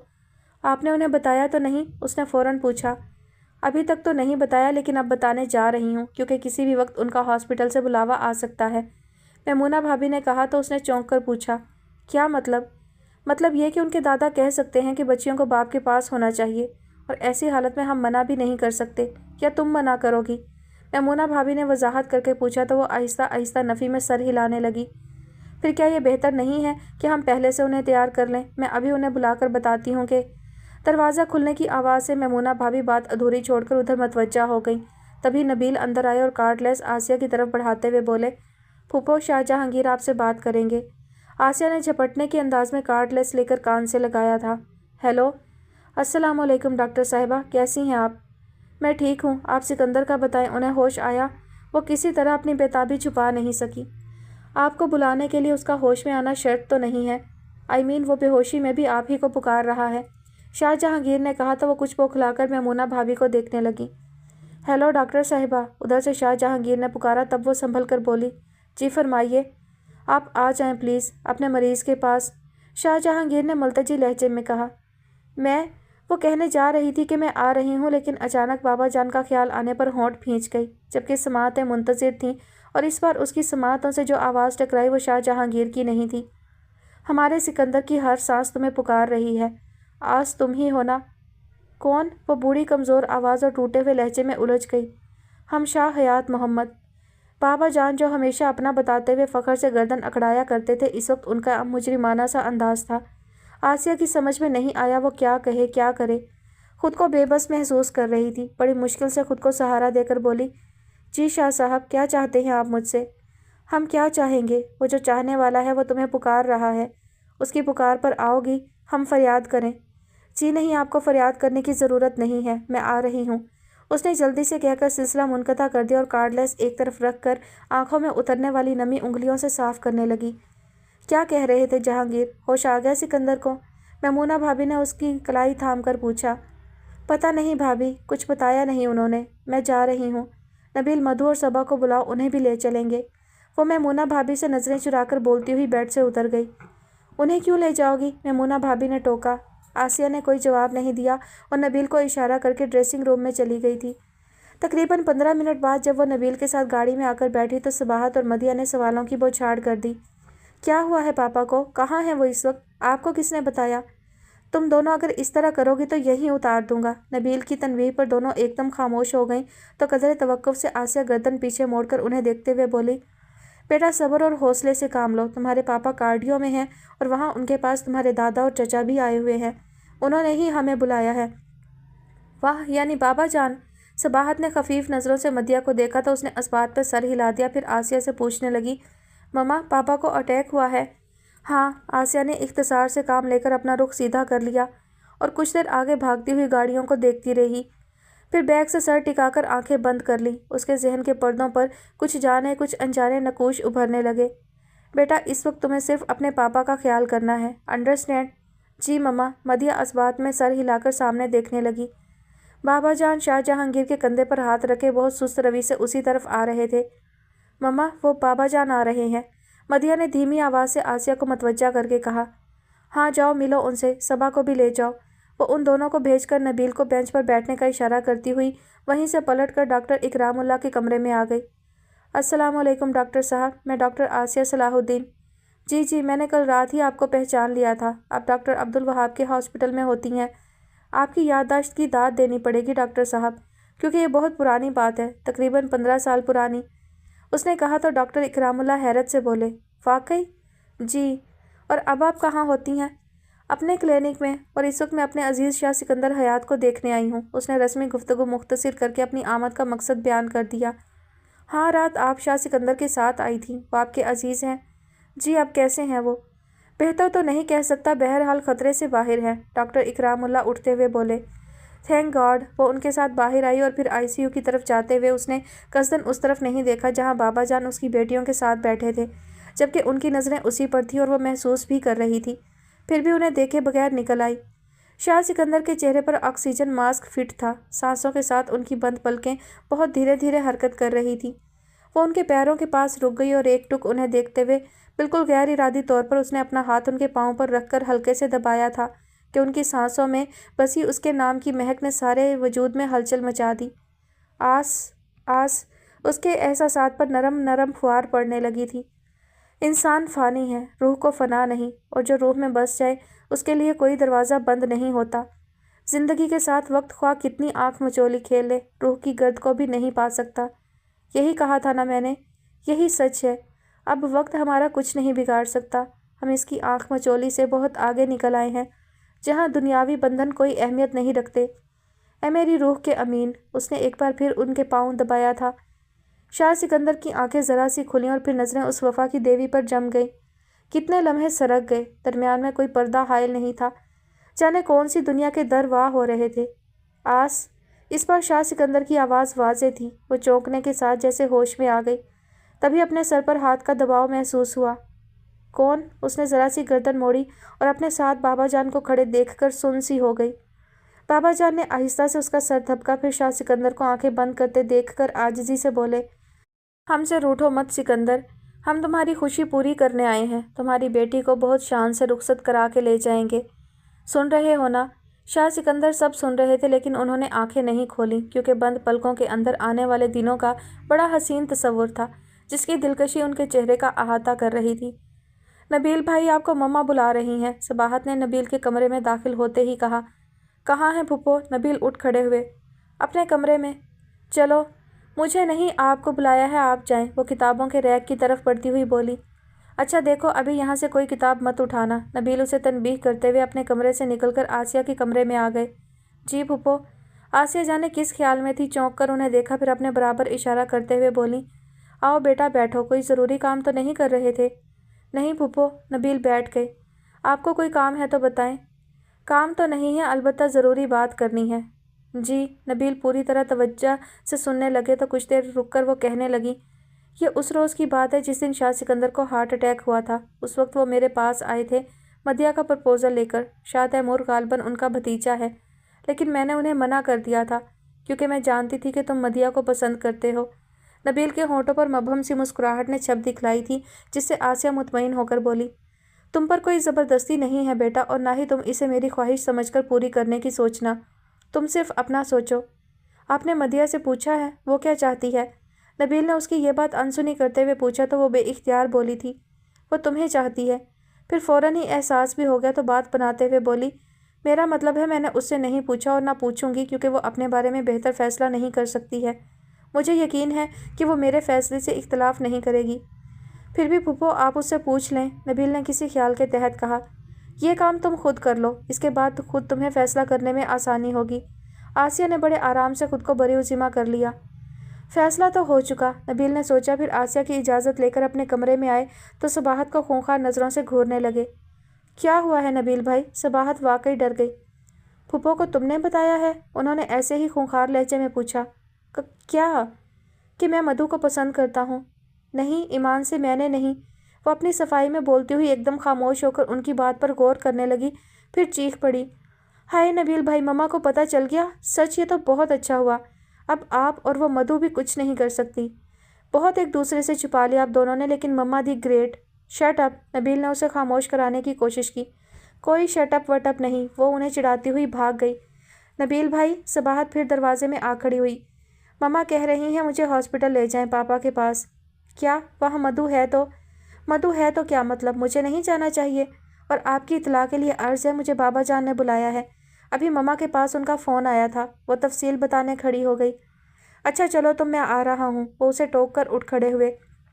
कुछ देर बाद जब वो सबाहत के साथ शाह सिकंदर के पास पहुँचे तो उन्हें कमरे में मदिया नज़र नहीं आई, जबकि तमाम रास्ते वो उसके बारे में सोचते आए थे। तभी कुछ बेचैन से हो गए और शाह सिकंदर से मुसाफा करते हुए बेइख्तियार उनसे पूछ लिया, मदिया कहाँ है? मदिया अभी तो यहीं थी। शाह सिकंदर ने बाबा जान को देखा। मदिया, वो मेहरुन्निसा के साथ नीचे मेडिकल स्टोर तक गई है, अभी आती होगी। तुम बैठो बरखुरदार। बाबा जान ने उनके लिए अपने बराबर जगह बनाई तो बैठते हुए उनकी नज़र सबाहत पर पड़ी, जो उन्हें देखकर शरारत से मुस्कुरा रही थी। नॉनसेंस। वो उसे घूरकर फ़ौरन शाह सिकंदर की तरफ मतवज्जा हो गए। अब कैसी तबीयत है अंकल आपकी? पहले से बेहतर है, शाह सिकंदर ने मुस्कुराकर कहा। तभी मदिया आ गई। उसके पीछे मेहरुन्निसा थी, जिसे देखकर नबील अपनी जगह से खड़े होकर बोले, अस्सलामुअलैकुम। मेहरुन्निसा जवाब देने के बजाय शाह सिकंदर को देखने लगी तो उनसे पहले सबाहत बोल पड़ी, ये नबील भाई हैं आंटी, हमारे सबसे बड़े मामू के सबसे बड़े बेटे। अच्छा, वालेकुम अस्सलाम। मेहरुन्निसा ने अब जवाब दिया तो मदिया बेसाख्ता हंसी, फिर फ़ौरन होठों पर हाथ रख लिया। बस चलता हूँ, सबा को छोड़ने आया था। और हाँ मधु, तुम चलो मेरे साथ, उन्होंने आखिर में एकदम मदिया को मुखातिब करके कहा तो सबाहत ने भी फ़ौरन उनकी तायद की। हाँ मधु, तुम जाओ नबील भाई के साथ, पापा के पास अब मैं रहूँगी। नहीं, मदिया ने इसी कदर कहा था कि बाबा जान हाथ उठाकर बोले, बारी बारी, इधर अलमास आने को तैयार है। वैसे अब 3-4 दिनों की बात है, फिर इंशाल्लाह सिकंदर घर जाएगा तो सब मिलकर इसकी सेवा कर लेना। क्यों सिकंदर? जी। शाह सिकंदर इस्बात में सर हिलाकर मदिया और नबील को देखने लगे। अचानक उन्हें आसिया की बात याद आई थी, जब ही खो से गए थे। Okay uncle. नबील मुसाफे के लिए शाह सिकंदर की तरफ हाथ बढ़ाकर पूछने लगा, आपकी इजाज़त है मदिया को ले जाऊं? हाँ ज़रूर, शाह सिकंदर ने उनका हाथ थाम कर कहा। Thank you. नबील ने उनका शुक्रिया अदा करके बाबा जान से मुसाफा किया, फिर मदिया को साथ आने का इशारा करते हुए कमरे से बाहर निकल आए। राहदारी में उन्होंने अपने कदमों की रफ्तार आहिस्ता कर ली थी, फिर भी इख्तिताम तक पहुंच गए थे। तब मदिया आती हुई नजर आई तो उन्होंने रुककर उसका इंतज़ार किया, फिर उसे साथ लेकर बाहर आए थे। 3-4 दिन की तो बात थी, मैं रह जाती पापा के पास। गाड़ी में बैठते ही मदिया ने उन्हें सुनाकर कहा। उन्होंने उसकी बात पर कोई तबसरा नहीं किया, खामोशी से गाड़ी स्टार्ट करके आगे बढ़ा दी तो वो सामने से कैसेट उठाकर उलट पलट कर देखने लगी। फिर उसे रखकर दूसरा कैसेट उठाया, फिर तीसरा। आखिर में मायूस सी होकर शीशे से बाहर देखने लगी थी। नबील वक्फे वक्फे से मिरर में उस पर नज़र डाल रहे थे। उसके रुख मोड़ने पर उन्होंने एक कैसेट लगाकर ऑन कर दिया। दिल ने ये कहा है दिल से, मोहब्बत हो गई है तुमसे। नबील ने तो यूं ही एक कैसेट उठाकर लगा दिया था। अब ये इत्तेफाक था कि गाने के बोल उनके जज्बों से हम आहंग बल्कि तर्जुमानी भी कर रहे थे, और यह हसीन इत्तेफाक उन्हें बड़ा भला लग रहा था। जभी उनके होंठों पर मुस्कुराहट खेलने लगी थी। हालांकि इससे पहले वो इस मूड में नहीं थे, बल्कि कुछ और ही सोचे बैठे थे। उफ़, ये नबील भाई को क्या हो गया है, उसने अपनी शोर मचाती धड़कनों से परेशान होकर सोचा। फिर हिम्मत करके अपना रुख सीधा किया और कैसेट ऑफ कर दिया तो एकदम खामोशी छा जाने पर नबील ने गर्दन मोड़कर उसे देखा, लेकिन बोले कुछ नहीं, और दोबारा विंड स्क्रीन पर नजरें जमा दी। कुछ रास्ता खामोशी से कट गया, फिर बाहर देखते हुए वो चौंक कर पूछने लगी, ये आप किस तरफ जा रहे हैं? नबील पता नहीं क्यों खामोश थे। नबील भाई, वो उनका बाजू हिलाने लगी। कहाँ जा रहे हैं? घर। घर पर घर? अजीब जवाब था, वो उलझ गई। क्या मतलब? कितने हिस्सों में बटा हुआ हूँ मैं, पता नहीं मेरी जड़ें कहाँ हैं। कहीं भी मजबूती से कदम जमाकर खड़ा नहीं हो सकता। नबील बोलना शुरू हुए थे कि खामोश होने के साथ ही गाड़ी भी रोक दी तो वो घर देखकर बोली, अरे ये तो बड़े मामू का घर है। हाँ, मेरे बाप का घर। इसे मैं अपना घर नहीं कहता, जैसे तुम अपने बाप के घर को अपना घर नहीं कहती। ये एक कदर मुश्तरक है हम में। नबील ने कहकर एक नज़र उसे देखा, फिर गाड़ी आगे बढ़ा दी। वो उनकी बात में उलझ गई थी, जब ही टोका नहीं कि वो बाहर से ही क्यों जा रहे हैं, और अभी वो ठीक से नहीं समझ पाई थी कि फिर गाड़ी रुक गई। इस बार सामने आलीशान घर था। ये उसकी उलझन मज़ीद बढ़ गई। ये मेरी माँ का घर है, चलो तुम्हें उनसे मिलवाऊँ। नबील कहते हुए अपनी तरफ का दरवाज़ा खोलकर उतर गए। फिर बेल का बटन पुश करते हुए उन्होंने उसे देखा। वो खासी हैरान और परेशान सी आ रही थी। अरे तुम तो यूँ हैरान परेशान हो जैसे। मुझे डर लग रहा है, वो फ़ौरन बोली। बेवकूफ़। वो मुस्कुराए और गेट खुलने पर उसका हाथ थामकर अंदर ले आए। सनी। लाउंज में रुककर उन्होंने पुकारना शुरू कर दिया। रोमा, मम्मी, कहाँ हैं आप? नबील भाई, मम्मी, नबील भाई आए हैं। सामने के दरवाजे से एक लड़की भागती चिल्लाती हुई आकर नबील से लिपट गई, फिर उसे देखकर पूछने लगी, ये कौन है नबील भाई? मदिया, मेरी फूफो की बेटी, और मधु, ये मेरी बहन रोमा है। उन्होंने तारुफ करवाया। How sweet, glad to meet you. Roma का हुलिया ही नहीं, लहजा भी अंग्रेज़ी था। Thank you. वो कुछ खाइफ सी हो गई थी, जब ही तो हाथ मिलाकर पीछे हट गई। तभी नबीला एक कमरे से निकलते हुए बोली, नबील कैसे हो बेटा, इतने दिनों बाद आए, कहीं बाहर चले गए थे क्या? नहीं मम्मी, यहीं था। आप कैसी हैं? बिल्कुल ठीक। ये लड़की? नबीला उसे देखकर बोली। मधु है मम्मी, फूफो की बेटी। आसिया की? अरे यहाँ आओ मेरे पास। नबीला ने उसे खींचकर अपने साथ लगाया, फिर अपने साथ लेकर बैठी तो पूछने लगी, तुम्हारी माँ कैसी है? जी ठीक है। अरे, नबीला उसकी मिनमिनाती आवाज़ पर ज़ोर से हंसी।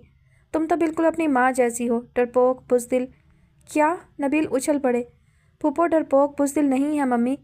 तुम्हें क्या पता, इस उम्र में ऐसी ही होती थी। अपने भाइयों के सामने जायज़ बात भी नहीं कह सकती थी, बहुत डरती थी। लेकिन ये तो किसी से नहीं डरती मम्मी, बल्कि सब इससे डरते हैं। नबील ने शरारत से उसे देखा। वो रुहासी होकर अपने नाखूनों से खेलने लगी थी। तब नबील को उस पर रहम आ गया। मौजू बदल गए। सनी नज़र नहीं आ रहा मम्मी। वो अपने पापा के साथ इटली गया है। तुम नहीं गई? नबील ने रोमा से पूछा तो वह तड़क कर बोली, जहाँ सनी जाएगा मैं कभी नहीं जाऊँगी। तुम्हें सनी के साथ जिद नहीं लगानी चाहिए, छोटा है वो तुमसे। नबील ने नरमी से टोका। ये बात आप उसे समझाएं। अरे अभी तो आए हो, बैठो, मैं खाना लगवाती हूँ। खाना फिर सही, अभी हमें आगे जाना है। चलो मधु। नबील ने सहूलत से खाने को मना कर दिया और आगे बढ़कर उसका हाथ पकड़कर उठाना चाहते थे कि वो खुद ही खड़ी हो गई। अच्छा बेटी, अपनी माँ को मेरा सलाम कहना और तुम फिर ज़रूर आना, नबीला ने उसके गाल पर प्यार करते हुए कहा। जी। वो रोमा से हाथ मिलाकर जल्दी से बाहर निकल गई तो उसके पीछे देखते हुए नबील कह गए, मम्मी आप पूछती थी ना कि मैं किससे शादी करूँगा, तो आज आपने उसे देख लिया। अच्छी है ना? बहुत अच्छी। नबीला से पहले रोमा बोल पड़ी। मैं भी आऊँगी आपकी शादी में। जाहिर है तुम आओगी तो शादी होगी, ऐसे कैसे हो सकती है? नबीला जाने किस सोच में थी, अपने आप इस बात में सर हिलाने लगी। ओके मम्मी, नबील ने मतवज्जा किया तो वो चौंक कर बोली। अच्छा बेटा, मैं तुम्हारी फूफो को फ़ोन करूँगी, मुझे अपने बेटे के साथ उसकी बेटी बहुत अच्छी लगी। Thank you. नबील मुस्कुराते हुए खुदा हाफिज़ कहकर बाहर आए तो वो गाड़ी में बैठ चुकी थी। फूफो, उनकी अज़मतों को मैं हमेशा सलाम करता रहूँगा, जिन्होंने तुम दोनों के साथ मुझे भी अपनी आगोश में जगह दी। बल्कि तुम दोनों से ही पहले जब मेरे माँ बाप साथ थे, उस वक्त भी मैं ज़्यादा फूफो ही के पास होता था। अगर कभी वक्त ने मेरी आजमाइश की कि मुझे माँ बाप और फूफो में से इंतखाब करना पड़ा तो मैं फूफो का इंतखाब करूँगा।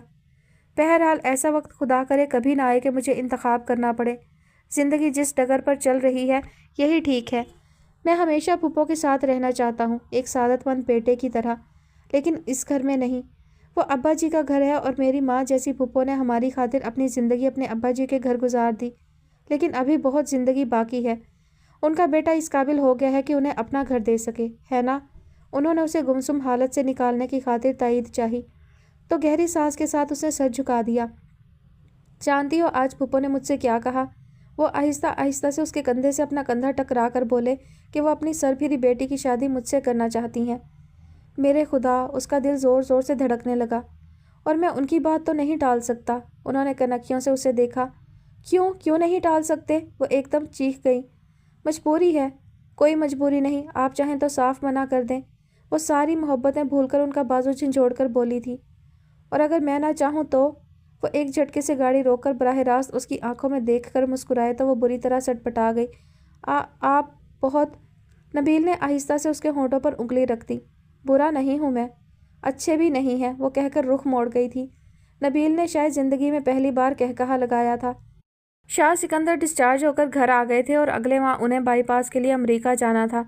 इसलिए उससे पहले ही मदिया और ज़बाहत की शादी तय करने के लिए शाह सिकंदर और शाह जहांगीर बाबा जान को भी अपने साथ ले आए थे, जिन्हें देखकर अब्बा जी बेइख्तियार बोले थे, बहुत देर कर दी।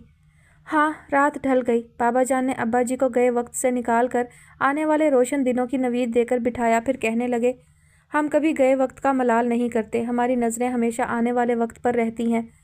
अच्छी बात है, जो 10 तरह से निकल गया उसका मलाल कैसा? अब्बा जी की तायीद दुख भरी थी। आसिया ने ज़रा सी पलकें उठाकर अब्बा जी को देखा था, फिर बाबा जान की तरफ मतवज्जा हो गई। वो पूछ रहे थे, फिर आपने क्या तय किया? दोनों बच्चियों की शादी एक साथ करेंगे? जी हाँ, मैं यही चाहता हूँ, आगे आपकी मर्ज़ी। हमारी क्या मर्ज़ी, हम तो एक अर्ज़ लेकर आए हैं, बाबा जान ने कहा तो अब्बा जी फ़ौरन बोले, जी फरमाइए। दोनों बच्चियों की शादी एक साथ ठीक है, लेकिन हमारी ख्वाहिश है कि मदिया हमारे घर से रुखसत हो, यानी शाहपुर से। हम वहाँ से अली की बारात लेकर आएंगे और सबाहत रुखसत होकर वहीं शाहपुर जाएगी। फिर अगले रोज़ वलीमे की तकरीब के साथ ही मदिया की रुखसती रखेंगे। बाबा जान अपना प्रोग्राम बताकर सबको देखने लगे। फ़ौरन किसी ने जवाब नहीं दिया। यूँ भी गुफ्तगू सिर्फ बाबा जान और अब्बा जान के दरमियान हो रही थी, इसलिए सब अब्बा जी को देखने लगे कि वो क्या कहते हैं, और वो कुछ देर सोचने के बाद बोले थे, अच्छी बात है, एक बेटी माँ के घर से रुखसत होगी तो एक बाप के घर से। वाह, क्या प्रोग्राम तय किया है। मैमूना भाभी ने आसिया को कोहनी मारकर सरगोशी में कहा, फिर उठकर मिठाई लेने चली गईं। कुछ देर बाद मैमूना भाभी वापस आईं तो मिठाई के साथ मुबारक सलामत की आवाज़ें गूंजने लगी थीं। फिर बाबा जान ने उसी वक्त मदिया को अपने साथ ले जाने की बात की तो आसिया के इशारे पर मैमूना भाभी उसे तैयार करने के लिए ऊपर आ गई। सबा बेटा, जल्दी से एक बैग में मधु के कुछ कपड़े रख दो, मैमूना भाभी ने उनके कमरे में दाखिल होते ही कहा तो वह हैरान होकर बोली, क्यों मामी, मधु कहाँ जा रही है? शाहपुर अपने बाबा जान के साथ। क्यों मामी, मैं नहीं जा रही, उसने एहतजाज किया तो मैमूना भाभी आगे जाकर उसका चेहरा हाथों में लेकर बोली, बेटा कुछ दिनों की बात है, फिर हम तुम्हें रुखसत करा के यहीं ले आएंगे। यानी?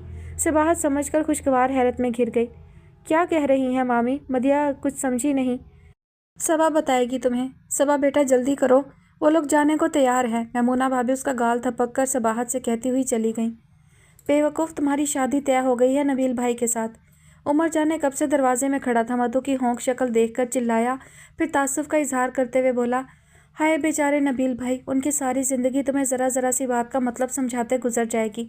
खबरदार जो आगे एक लफ्ज़ कहा तो, वरना मैं अभी नबील अरे, उमर ने फ़ौरन टोका, भाई मत कह देना, निकाह टूट जाएगा।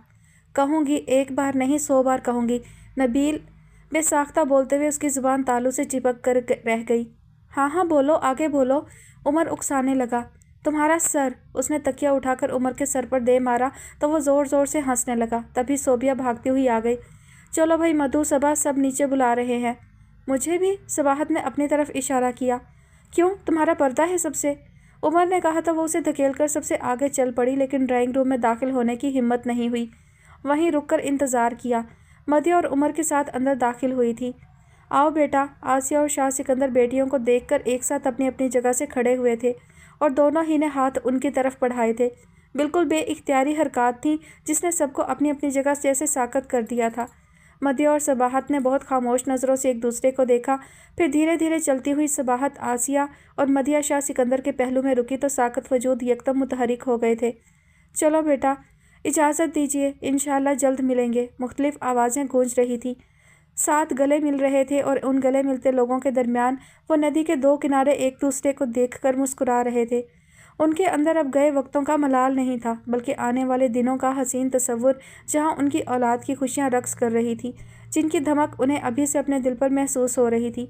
और वो दिल जिसमें मोहब्बत घर करे, वो फूलों की बस्ती उजाड़ने वाले उसे ख्वाह कितना ही उजाड़ ले, वो सदा मुस्कुराती रहती है, महकती रहती है, क्योंकि मोहब्बत कभी फना नहीं होती। ख़त्म शुद। जी तो डियर लिसनर्स, ये मिसमराइजिंग सा नावल अपने इख्तिताम को पहुंचा। कहानी कैसी है, कहानी के हवाले से मेरा रिव्यू जो है वो देना बनता नहीं है, क्योंकि ये एक मास्टरपीस है और बहुत पुराना नावल है, लेकिन इसको जब भी पढ़े हमेशा ये दिल को छू जाता है। कहानी में बहुत सारी चीज़ें, बहुत सारे रवैये जो है वो बहुत ही खूबसूरती से बयान किए गए और किसी बात की वजाहत करने की ज़रूरत नहीं है। और मुझे कोई सच कोई ख़ास जो है वो इसमें कोई तनकीदी पॉइंट, कोई तनकीदी बात नहीं मिली। सब जो चीज़ें थी वो नेचुरल सी थी, हालातों वाक़यात के मुताबिक सबका रिएक्शन था। शाह सिकंदर से कहीं ना कहीं इख्तलाफ रहा, लेकिन वो भी जो है वक्त और हालात के हाथों मजबूर थे। ज़ाहिर है एक एज होती है जहाँ इंसान जज्बाती भी होता है और थोड़ा डरपोक भी होता है, अपने बड़ों का डर खौफ भी होता है, और जिनसे मोहब्बत होती है उनके लिए वैसे ही इंसान डर जाता है। तो वो आसिया और उसकी फ़ैमिली की सलामती के लिए डर गए थे, और कहीं ना कहीं उनकी थोड़ी सी बुज़दिली भी थी कि शुरू में उन्होंने जो है वो एफ़र्ट नहीं की। मतलब आसिया उनको मिल गई थी, वो उनके बाबा की सियासत थी ना कि उन्होंने सोचा कि इसको कोई काम ना करने दिया जाए। जब वो गए थे उस वक्त वो कोई काम कर लेते तो यकीनन वो पीछे की तरफ नहीं जाते, लेकिन उन्हें आराम दिया गया, उन्हें सपोर्ट किया गया और फिर उनसे हाथ खींच लिया गया, मतलब बेखबरी की मार मारी गई। तो वो साजिश का शिकार हो गए थे, वरना वो आसिया के लिए बहुत फेयर थे, तो इसमें कोई शक नहीं था। बाकी सारी चीज़ें नेचुरल थी, घर वालों का रवैया और आसिया का रवैया भी नेचुरल था। उन्होंने बेशक बहुत अच्छा कदम उठाया, अपनी इज़्ज़त पर जो है वो बात नहीं आने देनी चाहिए। शायद सिकंदर को तो ऐसा लगा कि उसने गलत किया, उसे उसकी बात सुननी चाहिए थी, उसे ऐसा फ़ैसला नहीं करना चाहिए था, लेकिन सिकंदर ने भी एतबार नहीं किया और इसी बेएतबारी ने जो है उन्हें चोट पहुंचाई। उन्होंने बातें छुपाई जो शुरू में उनकी वजह से हालात बिगड़े। अगर वो आसिया को एतमाद में ले लेते और उनसे चीज़ें बातें नहीं छुपाते तो शायद ये हालात नहीं होते। एनीवेज़ फिर कहानी ऐसे कैसे आगे बढ़ सकती थी। हैप्पी एंडिंग हो गई, सबके लिए बहुत अच्छा हो गया। बहुत ही तसलसल से कहानी के वाक़यात आगे बढ़े। अमीरी, गरीबी, रिश्ते, मोहब्बतें, ताल्लुकात, सब चीज़ों को बहुत खूबसूरती से बयान किया गया और बहुत ही नेचुरल से मतलब रिएक्शन थे। हम ये नहीं कह सकते कि फ़लाँ बंदा कैसे था, उसकी जो नफसियाती उलझनें होती हैं ना हर इंसान की, जिन हालातों वाक़यात से वो गुज़रता है, वो बहुत ही अच्छे तरीके से बयान की गई। मधु का रवैया हो गया, सबाहत का रवैया हो गया, और आसिया की जो भी तकलीफ़ें थी, बेचैनियाँ थी, वो इस तरह से क्यों हो गई थी, वो थोड़ा सख्त भी हो जाती थी बेटियों के लिए। तो वो एक औरत, एक माँ जो है वो फिर इनसिक्योर हो जाती है और ज़िंदगी में इतना कुछ खो दे जो, तो उसके लिए वाकई बहुत मुश्किल होता है सरवाइव करना। और बहुत ही खूबसूरती से उन्होंने आखिर में शाह सिकंदर को बताया, अपने दूसरी शादी ना करने की वजूहात जो बताई, वो सारी चीज़ें, सब कुछ, मतलब हर चीज़ ही नेचुरल थी। सबके रवैये, सबके रिएक्शन जो हैं वो नेचुरल थे, किसी भी फ़र्द का हो, किसी भी किरदार का हो, बहुत ही जो है वो नेचुरल से रवैये थे। अलबत्ता मेहरुन्निसा का थोड़ा बहुत जो है अग्रेसिव था, वो अपनी जगह ठीक थी, उसका हक था, उसको मतलब उसके साथ भी ज़्यादती हुई थी, اس کی کوئی وجہ نہیں تھی، اس کا کوئی قصور نہیں تھا، وہ بھی ظاہر ہے گھر والوں کی اور بڑوں کی باتوں کا شکار ہوئی تھی۔ وہ اس کے لیے نیچرل فیلنگ رکھتی تھی، کیونکہ شروع سے بتا دیا جاتا ہے کہ آپ کا فلاں جگہ رشتہ ہوگا۔ اب منگنی ہوئی تھی تو ظاہر سی بات ہے وہ شاہ سکندر میں انوالو تھی پوری طرح سے، لیکن پھر اس کا آگے کا ری ایکشن جو ہے وہ بالکل ہی اس طرح سے تھا کہ جیسے وہ دوسروں کو الزام ٹھہرا رہی تھی، تو وہ اس کا بھی اپنی جگہ یعنی کہ قصور نہیں تھا۔ وہ ایک عورت کی فطرت ہے، اس سے آپ انکاری نہیں ہو سکتے ہیں، اس بات کو جو ہے نظر انداز نہیں کیا جا سکتا۔ آپ چاہے لاکھ دلیلیں دیں، کچھ بھی کہیں، لیکن یہ ایک فطری ہے، فطری بات ہے عورت کا اس طرح سے بیہیو کرنا، اس دوسری عورت سے نفرت کرنا، اس سے بلا وجہ کی دشمنی رکھنا۔ بلا وجہ تو نہیں خیر، لیکن جب وہ دونوں ایک دوسرے کے وجود سے بے خبر ہیں تو وہ دونوں ہی جو ہے وہ شکار ہو گئی ہیں۔ مطلب ایک ہوتا ہے کہ انسان جانتے بوجھتے دوسرے کی زندگی تباہ کرے، یعنی آسیہ کو پتہ چل جائے مہر النساء کے وجود کا، اس کی کہ وہ اس سے شادی ہو چکی ہے، اور پھر کوئی ایسے انسان کی طرف متوجہ ہو، اسے اپنی جانب مائل کرے، اس کو اپنے بیوی بچوں کی طرف نہ جانے دے، وہ ایک الگ کیس ہو جاتا ہے۔ ایک ہوتا ہے کہ دونوں طرف کی عورتیں جو ہیں وہ بے خبر ہیں، تو وہ قصور پھر مرد کا ہوتا ہے کہ اس نے دونوں طرف جو ہے وہ ناانصافی کی یا زیادتی کی یا اس نے خود غرضی دکھائی۔ اینی ویز مجھے کہانی یہ ناول بہت اچھا لگا، بہت پسند آیا۔ میں نے پہلے سے پڑھا ہوا بھی تھا، میں نے ڈرامہ بھی دیکھا تھا، لیکن پھر بھی دوبارہ پڑھ کر بہت اچھا لگا۔ اور ابھی ایک اور ناول ہے جو مجھے اپلوڈ کرنا ہے، جو میں نے سنا ہے کہ پہلے سے موجود ہے چینل پر، لیکن فرمائش جس نے کی ہے انہوں نے بہت زیادہ مجھ سے فرمائش کی کہ آپ پلیز اسے ضرور شیئر کریں، آپ کی آواز پہ سننا ہے، اور میں نے ان سے وعدہ کیا ہوا ہے۔ تو ایک اور ناول آپ لوگوں کو ایسا برداشت کرنا پڑے گا جو پہلے سے یوٹیوب پر موجود ہے، اس کے بعد انشاءاللہ میں نئے ناول ہی شیئر کروں گی۔ اور پرانے ناول اگر کوئی دوبارہ سے شیئر کرنے بھی ہوئے تو اس کے لیے میں یہی طریقہ اپناؤں گی کہ پہلے سے اس کی ریکارڈنگ کرتی رہوں گی، جیسے جیسے وقت ملا کرے گا مجھے میں ایپیسوڈ ریکارڈ کرتی رہوں گی، اور جب وہ مکمل ہو جائے گا تو پھر اس کو الگ سے اپلوڈ کر دوں گی، یعنی جو ریگولر میرے اپلوڈز چلتے ہیں ان پر اثر نہیں پڑے گا۔